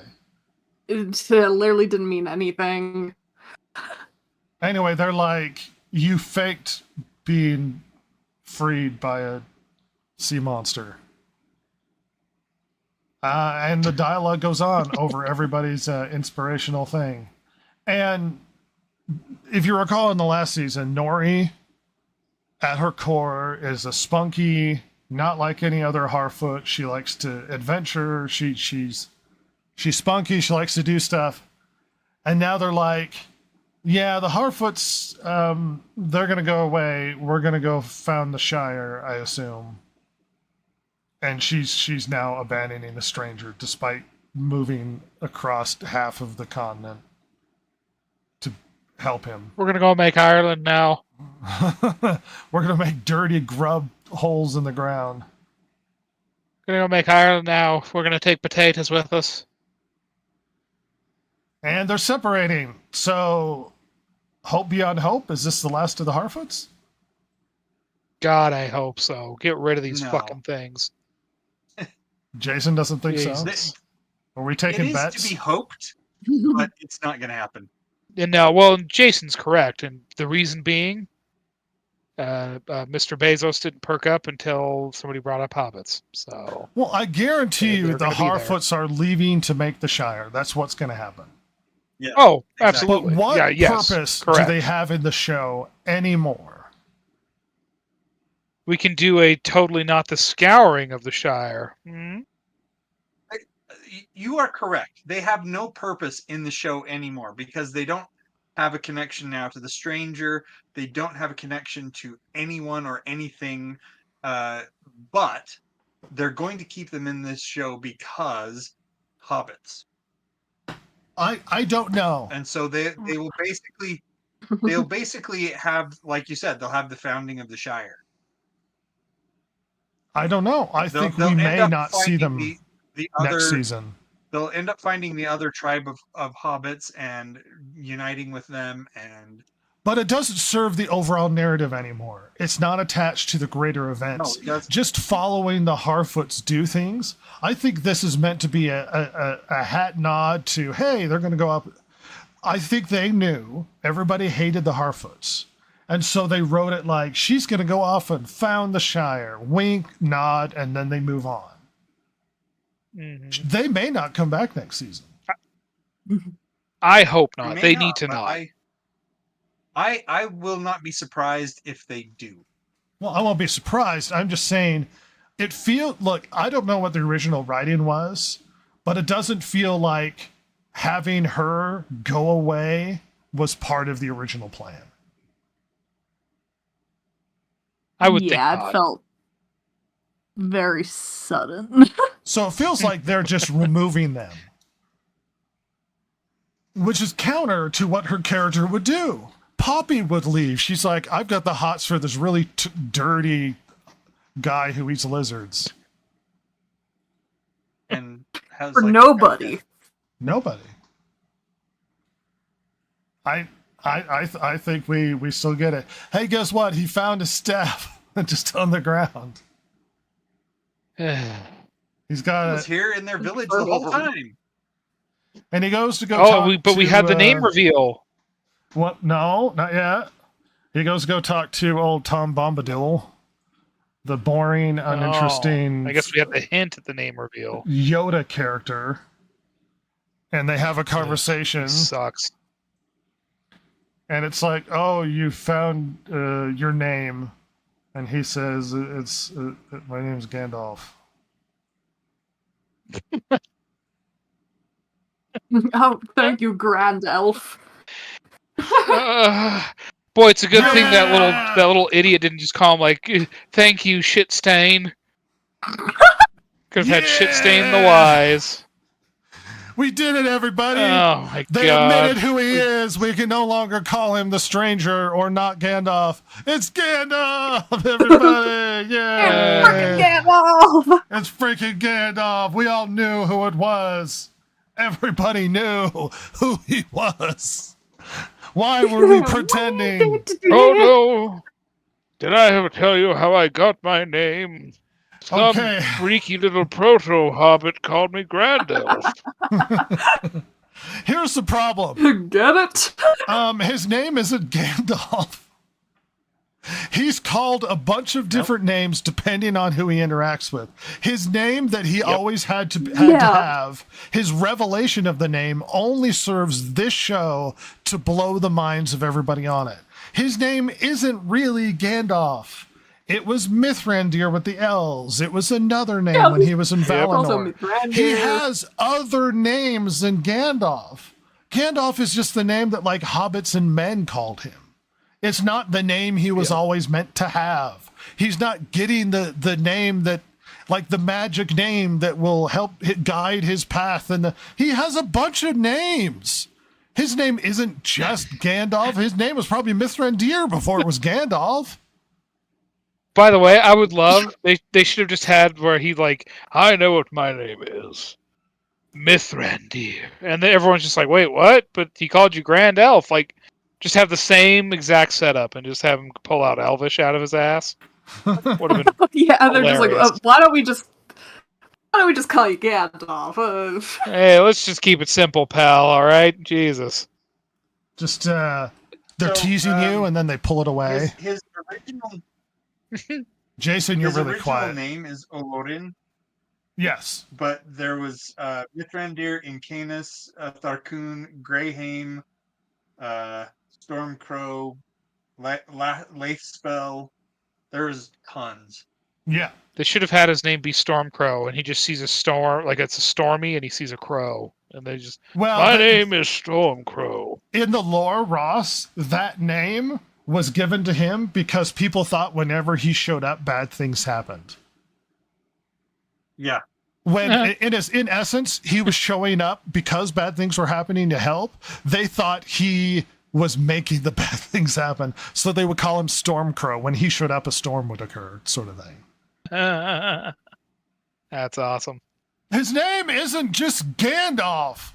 And in fact, he might not have been It's called Gandalf for a Gandalf. long time. This moment only serves the audience. Only. It makes no lore sense. It's confusing that he doesn't exist until he gets his magic name or whatever. It's really dumb. And his staff. And his staff that looks vaguely like Ian McKellen's staff. This is really, this scene is horrifically bad, but we don't have to pretend anymore that it's not Gandalf. It's Gandalf, everybody. Totally not Gandalf. And then they sit down and he's like, now let's have a song, where for some reason Gandalf knows the words to the song about him. Yeah. Somehow Gandalf knows the words to the song about Tom Bombadil. And they just sing it together. They sing a song about Tom, which is kind of weird and narcissistic for them both to sing about him. By the way, did you notice the line about the staff? Oh, what was that? Well, because it was before the song, I think, or maybe it's after, but it's before the song, I thought. And it's basically like, well, it's a ripoff of that line from Harry Potter where Ollivander's like, the wand chooses the wizard, Mr. Potter. And he's literally talking about the staff chooses the wizard. And it's like, I beg your pardon. He's like, you did not find your staff found you. And it's like, oh, God, your staff found you. Yeah, that's kind of offensive. This isn't Harry Potter, everybody, but the show's offensive anyway. Not only that, but like, that ratty staff, you know, we're supposed to be awed by it that it found Gandalf. They were meant to be together, just They like should his just be- name. I'm going to call this one Jandalf. He's Jandalf. I'm pretty sure that stick was in one of those hobbit houses used to hang up their laundry. It had nobody's Where dirty he found drawers it. on it. Yeah, that's I, true. um, That's where he found it. I wonder if this intricate, odd staff that not Saruman, like he found it in the dirt somewhere. It's like, oh, this is really fancy with a Yeah. jewel. Yeah. We were meant to be together. By the way, like apply that logic to the films, like Saruman's staff in the movies, like because they made his tower kind of look like his staff a little bit, same kind of design. The tower existed before imagery. Saruman went there. Yeah, like what if he just had found a different looking staff and now it's like a big craggly looking oak tree instead, a dumb tower. Yeah, they don't match, or they do match, and now the tower looks dumb. Yeah, it just looks really bad. And it's like, oh, well, now Prince Durin is going to take over. And they're like, no, because your dad said he didn't trust you. So now all the dwarves want to take over the worst looking crown of all time. Yeah, Um, really stupid. Once again, now- the props for the dwarves look awful. Now we're going to have conversations about who gets to take over Khazad-dûm when Satan lives underneath your underneath your homes. Durin should have just been like, that's great and all, but we have bigger problems right now. I'm going to be honest. They're having a conversation about other people have claims to his crown, and Satan is down there somewhere. Yeah, meanwhile, just show me as Durin packing up my crap and my children and be like, yeah, huh? Anyway, you have fun with that. I mean, Going the somewhere else. Balrog's appearance should have been him running rampant, murdering mercilessly. Yeah. It really should have been. But yeah, and we get a shot of Ugh. Frodo waking up in Rivendell, Galadriel waking up in a river, And totally not Dell. Rivendell. Oh, Mr. Frodo. a dell with a river running through it. And he's like, remember when we made out? This does not symbolize our love. Arendir's I alive? still That's You're still confusing. inviting me and your daughter for Christmas, right? Thanksgiving dinners are awkward. I made out with your mom.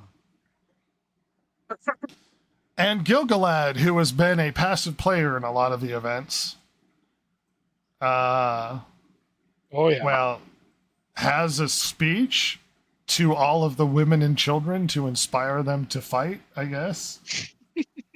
And like the 3 men soldiers. Yeah. Actually, there are lady soldiers in here, so ineffective soldiers. Ooh. But yeah, they're all hiding in Rivendell, and he gives a speech, and everyone's like, "Yay! There's like 10 of us left." And we get this inspiring moment. Hey, look, it's not Rivendell. It's a dell with a river. Nothing in common. No. Oh, there are a bunch more elves down here that somehow escaped the slaughter. And we get this awesome moment where he's Described holding as a his sword up. sanctuary. It's a sanctuary, everybody. Rhett, my mind was so numb by the time this happened. Is this really showing Rivendell being founded right now? Yes. Probably. This is They- supposed to They be- came yeah. from Linden. Linden's still there. No, they came from Eregion, which was destroyed, and Rivendell is not that far, believe it or not. No, but Gil-galad's from Linden. He is from Linden. Go yeah. there. Yeah, they should. It's probably a bigger place, more safe. But Rivendell, Ross, remember They're going to get Rivendell? that cheap dwarven labor to build it. They build towers in what amounts to like 2 hours. I mean, hey, your dwarves will do it real cheap and fast, man. That's the end of the show. Yeah, Season 2 is the over. Numenorians shouldn't have been afraid that the elves were taking their jobs. It should have been that they were afraid that the dwarves were going to take them. Yeah, dude, they can All build that real cheap, quick. All that cheap dwarf labor. Jason, your reflection of this season and this episode more specifically. But Reflection of this season. I would say this season is worse than last season. Oh, you say Um, that every episode. Well, Oh, no. it's So always the worst I episode. found this episode to be less offensive to me than the other episodes. This Interesting. one to me was the least offensive of the episodes. I couldn't tell you exactly why, but I found myself certain points I felt were bright points in an otherwise very dull and humdrum show.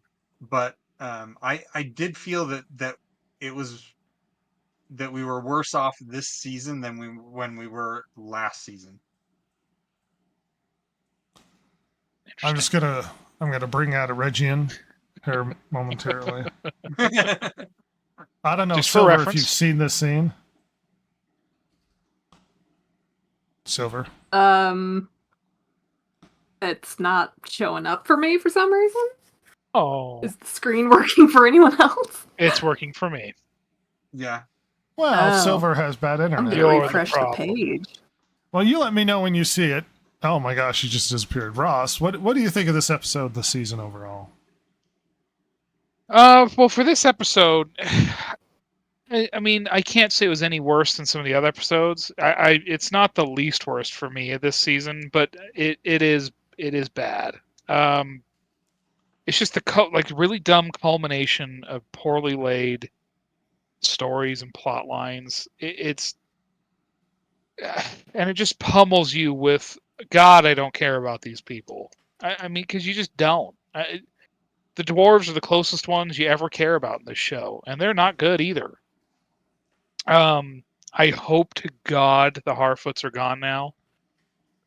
If they don't choose to pitch them, I don't know what the hell they're doing. Because I mean, number one, with how their writers are, they can't afford to have them hanging around. I mean, because they do not divvy up time well. And look, I'm not saying it's easy. I'm not saying I do better, because I wouldn't. But like, they have to trim the fat, and that's a very easy place to do it. But they tend to trim the fat by taking storylines that should have more breathing room and rushing them. Yep. Yeah. But thank God we got more beauty shots of maybe well done CGI or maybe less well done. Thank God for that. As far as the season overall, I'll disagree with Jason. I think it's better. I think it's better, if only for a couple of reasons. It seems like the characters are slightly more rational overall. You at least see Sauron trying to be a manipulator, even if it comes off as kind of more bitchy and clearly written by a woman, not a man who's a manipulator, if I'm honest. But I do. I how do I put this? It's been fascinating to me to watch this show go from season 1 to season 2, because season 1 especially, we were fighting, and the show is fighting your impression of the previous films, and if you've read the books, Very much like so. the lore and stuff. Whereas now we can go from season 1 to season 2 and see how it treats its own setup, its own lore, if you will, its world building, and it's been great for me because they didn't treat it well. Like the rules of this world have not followed the same path from one season to the next. The orcs were practically, murdered by the sun if they so much as traipsed through it briefly. Like a quick dash through it, and they would be burnt horribly. And now they're fighting in broad daylight. And I think you're completely right. Season 1 and season 2, both bad in their own regard. Season 1 and season 2 feel like almost different shows. Like they had season 1, they do.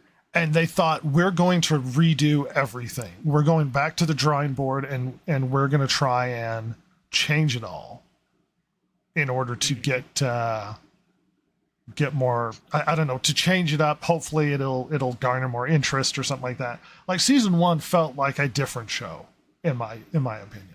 Yes. Yeah, I agree totally. I mean, the characters acted differently. I mean, Galadriel in this season, for the most part, there's some episodes less so, but was more of a normal person rather than just a brash douche. Yes. Uh, Perpetual just stink and facing overall- everyone. Oh God! And I will say, overall, the characters did act more rationally for the most part. I mean, it's still bad, but it's God. Last season, it was just baffling. Everyone did baffling things for baffling reasons. So yeah, Silver, what do you think? I think I hated season 1 more. Okay. Season 2 mainly just felt boring. I don't know. There was a few things that I liked more, of course, with Sauron actually being there and seeing the manipulation that they attempted to convey, and creation of the rings. It felt like they were actually getting somewhere.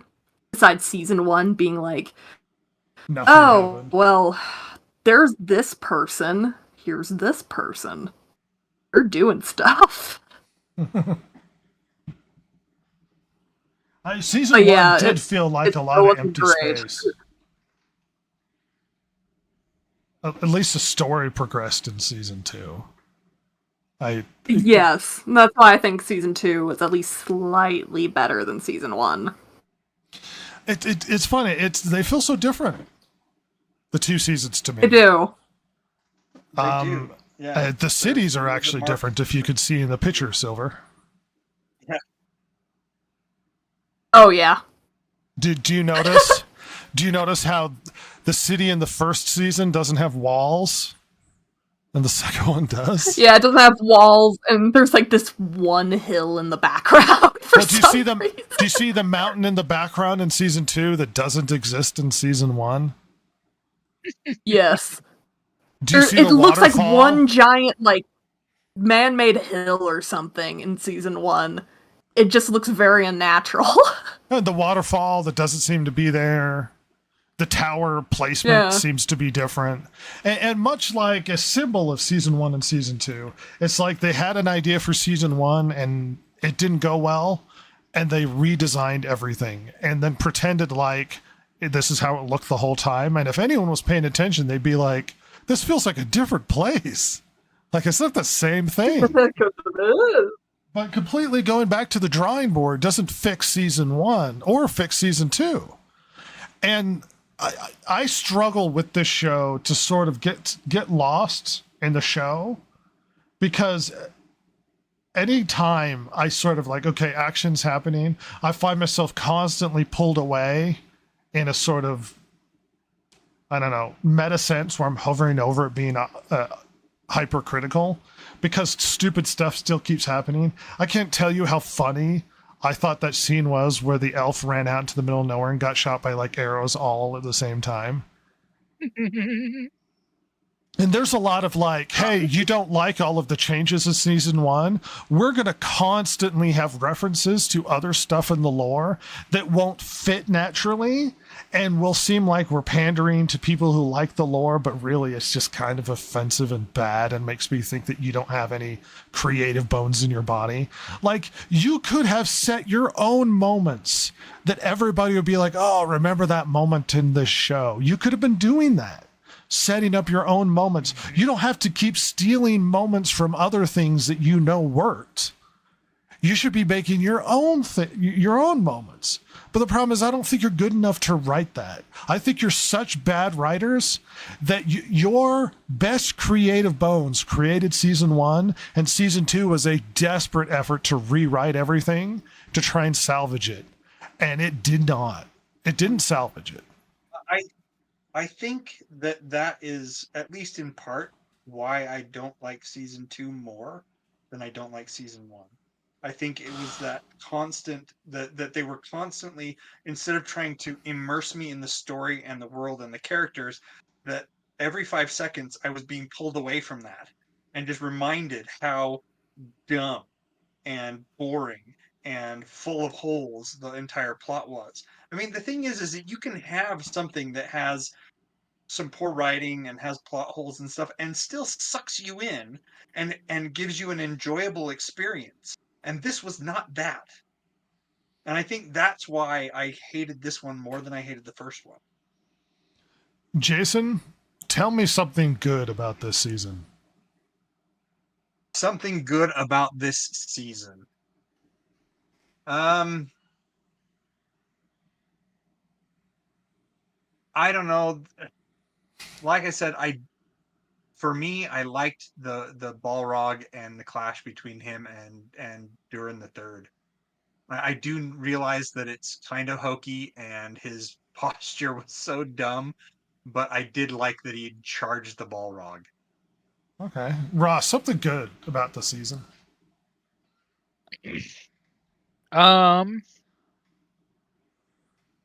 Sauron actually manipulating. I've said it a ton throughout all of our episode reviews this season, but it's the one thing that they at least tried to do. That, I mean, they just completely whiffed. Not even whiffed. They didn't even try in the that first wasn't season. even a cent. So that's why I will give it credit, because at least they tried, which is better than not doing it at all. Silver.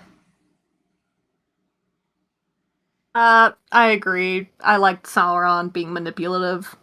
And even though it was a different actor, I still Adar did a good job, Okay. despite all the stuff kind of not making sense around him. I don't mind Adar. And the dwarves, they're probably the least offensive. Sure, some of their stuff looks awful. The whole story going around it was really weird and confusing, but they felt like dwarves. When it felt like we were having an adventure and the few rare moments, Ooh. I kind of enjoyed myself. Yeah.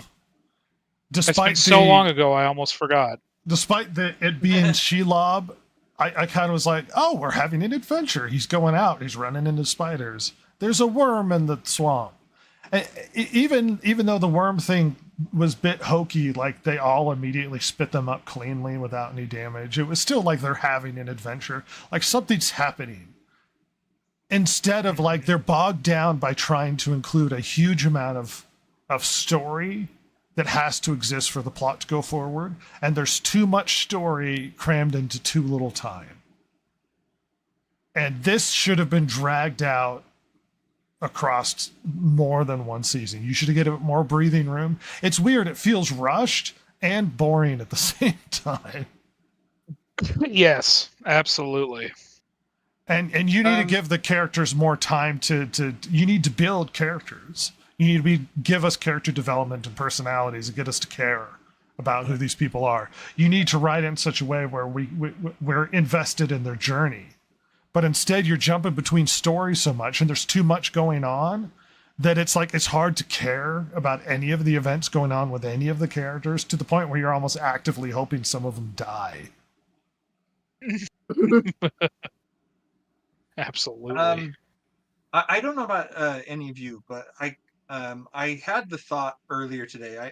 I remembered that we were going to be doing this, and so I was thinking about the show and whatnot.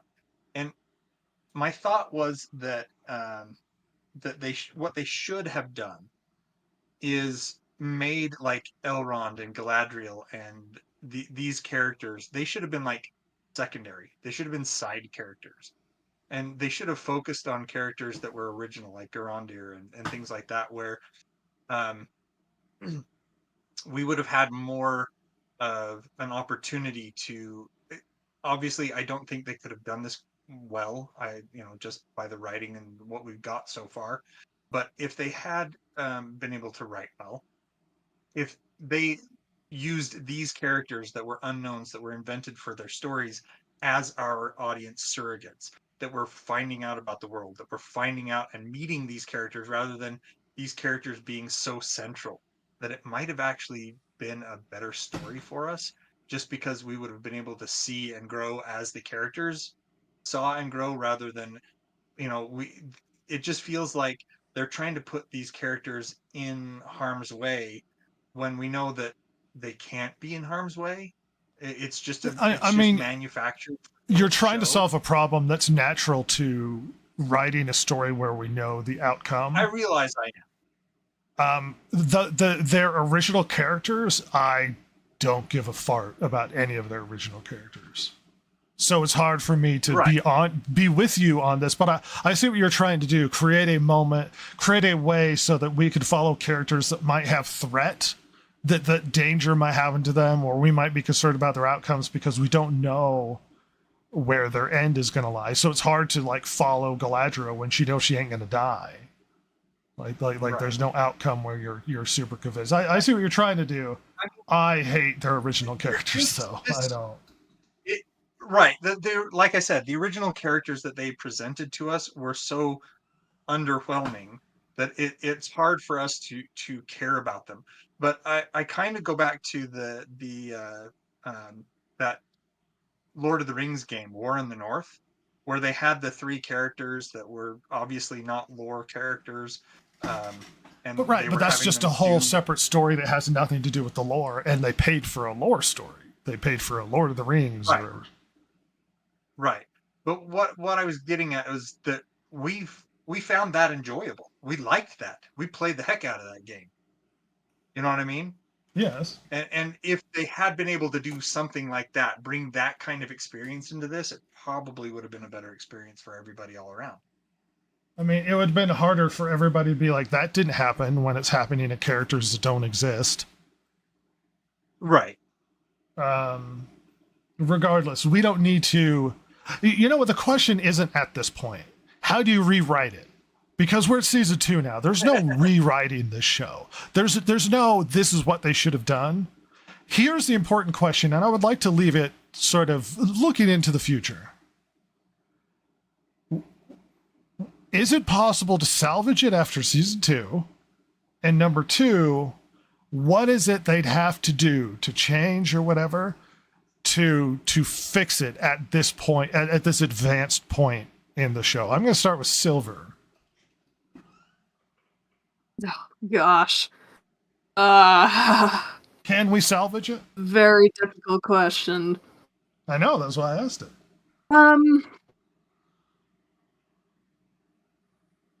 don't know. They've kind of already dug their own hole, not just with setting aside like the original lore, just with stuff that they've already done that's just either like confusing or I don't know, like all the different side stories. I'm not entirely sure they could. Well, what would you do? I don't know. It could be possible. You're in charge. How would you do season 3?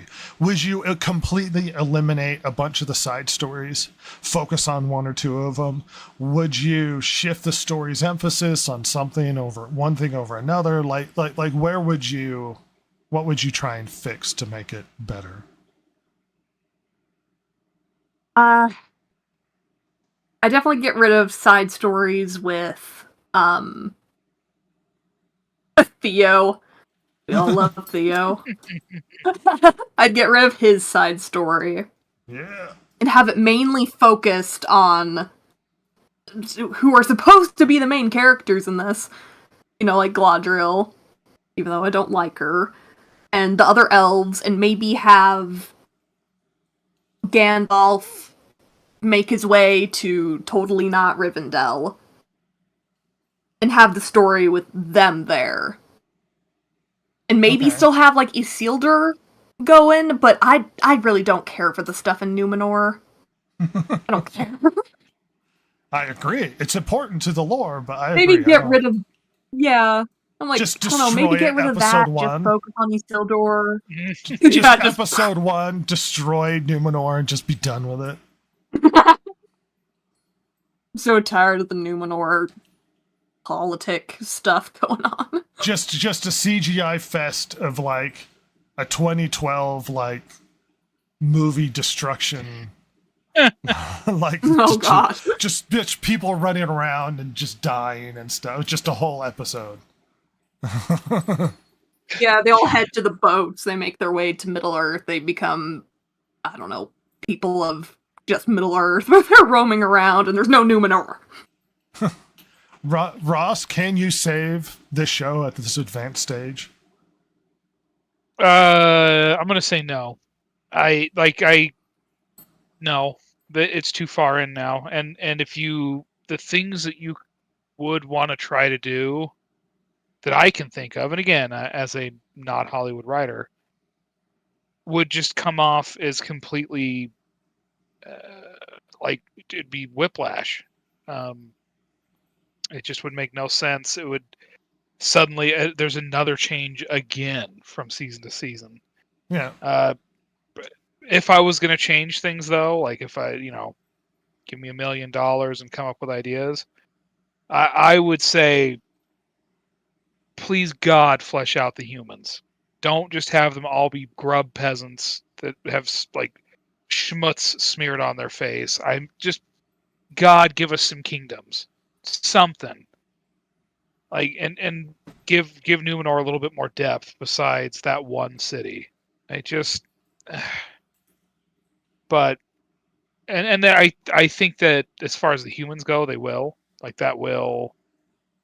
we're going to start to see some more human kingdoms, as it were, because they got to have somebody to give these to. They can't all just be random guys. You mean that guy that said we used to be kings? We was kangs and shit.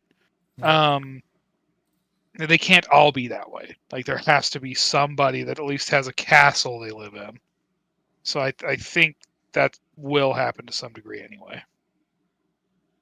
Jason, can we salvage this? I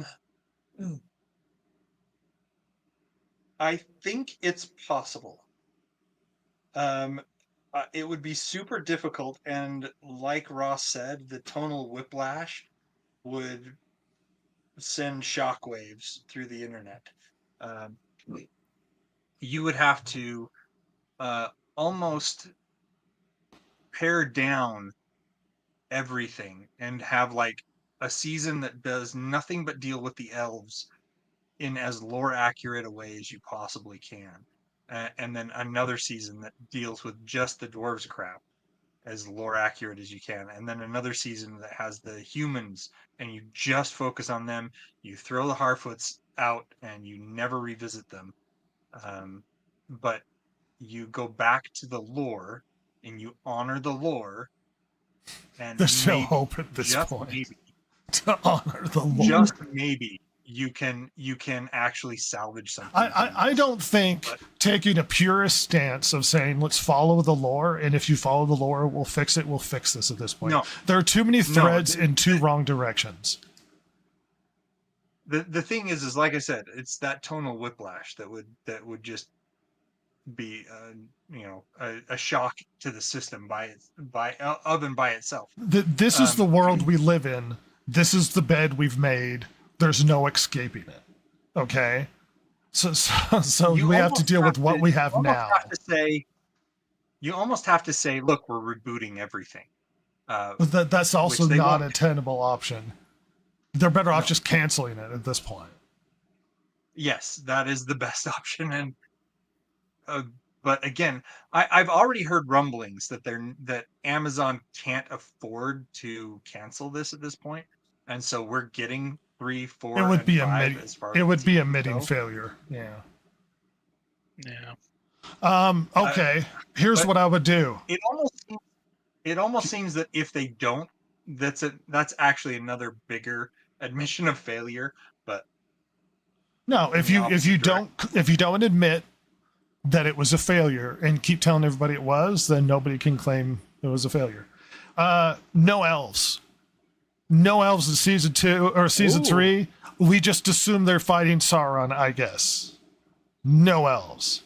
We spend most of our time with Isildur and trying to wrap up story stuff that's happening with the dwarves, because you have to, because things have happened. But as far as we know, the elves are licking their wounds and fighting orcs. I don't give a shit about what's happened to the elves. No elves, or just very passing. Like no Gandalf. Gandalf isn't there. Oh, End of the- Gandalf? End of the season, Gandalf is walking into Rivendell. And he's like, oh, he's here with the elves. All of the Harfoots, I assume, drowned in a river somewhere. We just see bodies as we walk past. Bless. I Just love tiny- it. Love that. Furry-footed bodies in a river somewhere. They never make it to the Yes. Shire. They're all dead. I'm so happy. You spend most of your story trying to actually explain Numenor because it's vital to the events that are happening in the future. So you try and fix what's going on in Numenor. You give it more time to breathe. You get it more story going on. You give it actually political intrigue. And we have to have a lot more Isildur. Isildur needs to grow as a character. He has to go on minor adventures. He has to resist what's happening in Numenor. Maybe he escapes because of what's going on, and he goes off to fight orcs or so. Like, his character has to grow for the future of the story. The elves have done everything I need them to do. The most important parts with Regine are gone, so we don't really need them. Yeah. At least for a whole season, we don't need them. They're gone. We don't know what they're doing. They're fighting Sauron, I guess. But the humans are getting their crap together, and Isildur's like, Sauron's going to be a problem, and he becomes a resistance that splits off, and then eventually at the end of the season, you get Numenor's destruction, and Isildur with the last, remaining Numenorians to rebuild to help fight Sauron with the elves that'll show up later. Do you mean Elendil? Isildur has to develop as a character. Okay, I was just curious because, Elendil's such a waste of time. He's a cuck and a loser. He's like the only character in the entire show that gives off masculine energy, and he's cowed by the fact that he loves his queen who's blind. He has no agency of his own. He's not an actor in anything. Things act upon him. No, not really. We need an active participant that's acting upon things, trying to change the world, and it has to be Isildur. Elendil's just a way. His character's ruined at this point. At any rate, I don't think this fixes it, but you basically have to you have to cut a lot of things out of the story. It'd be like, elves a waste of time, Gandalf's a waste of time. we got to move on. We actually got to get stuff done. But, we'll get season 2 in 2 years by the time we've forgotten about the first 2 seasons. And viewer engagement in season 2 is very low. I don't think anyone gives a crap about season 2 anymore. No, they Or don't. Rings of Power in season general. two- Season 2's numbers were like minuscule compared to what season 1. Season 1's numbers were bad, especially for audience retention. Half What was season it, 1. like 30% of viewers made it through the entire season, something like that. Yeah. And the numbers for season 2 are even worse than the numbers for season 1. The number 1 show in America is Penguin, and it's only had like 2 episodes, 3 episodes. We have now had more Rings of Power in terms of time than we have all of the Lord of the Rings extended versions together, and The Hobbit. God, that's true. Wow. And More in the total. quality is just right there. And it feels like so much more happened in Lord of the Rings. Oh God, yes. I think it almost makes sense to have like the destruction of Numenor have happened, and they're already building Minas Tirith and the Kingdom of Gondor, as opposed to what they're doing right now. But Because Minas Tirith of the Kingdom of Gondor already exists by the time they have the last alliance of men and elves to fight Sauron. yeah, Mm. Which is why we don't have time. We have to usher along the Numenor story. Isildur has to do Yes, stuff. Yeah, seriously. I mean, it comes back to this problem where they've set this series that in a really weird spot. I mean, even who has not read the books at all, where I'm like, wait a minute, like Numenor's still around, but Isildur and Elendil exist. Like, what's happening? That's they shouldn't be here yet. Yeah, I don't care about Numenor, but we have to usher that story along for this to go anywhere. Yes. Like it has to. Yeah. So at least write it better and give us more intrigue to justify the Numenor's destruction. God, you're so needy, Rhett. I know. I ask for something from the shows I watch. I'm sorry. I should just be grateful. As of right now, Just be happy as of there's right now, something. we don't have any reason for the destruction of Numenor. Besides some fever dreams. Yeah. Yeah. And that tree And was kind of we're already losing in leaves. We're already at the end of season 2, and there's been one hint about the destruction of Numenor, and that's it. Something's got to and, give. And I'm sure that most casual viewers didn't even catch it. I mean, maybe. But, you know what? It's time to put this season to bed. We're calling it quits. It's time for this to end. Any passing thoughts really quickly before we say goodbye to season 2 of all things? No? Oh, thank Yes? goodness it's over. Silver's happy. The end has come. I'm glad it's going away. Let's hope that a black hole swallows the rest of this stuff and we never get season 3. We might, if it's 2 years between seasons, we won't be finishing season 5 until 2030 something. No. Oh, We'll have God. to de-age everybody digitally. Well, everybody, it's time we said adieu. Goodbye, season 2.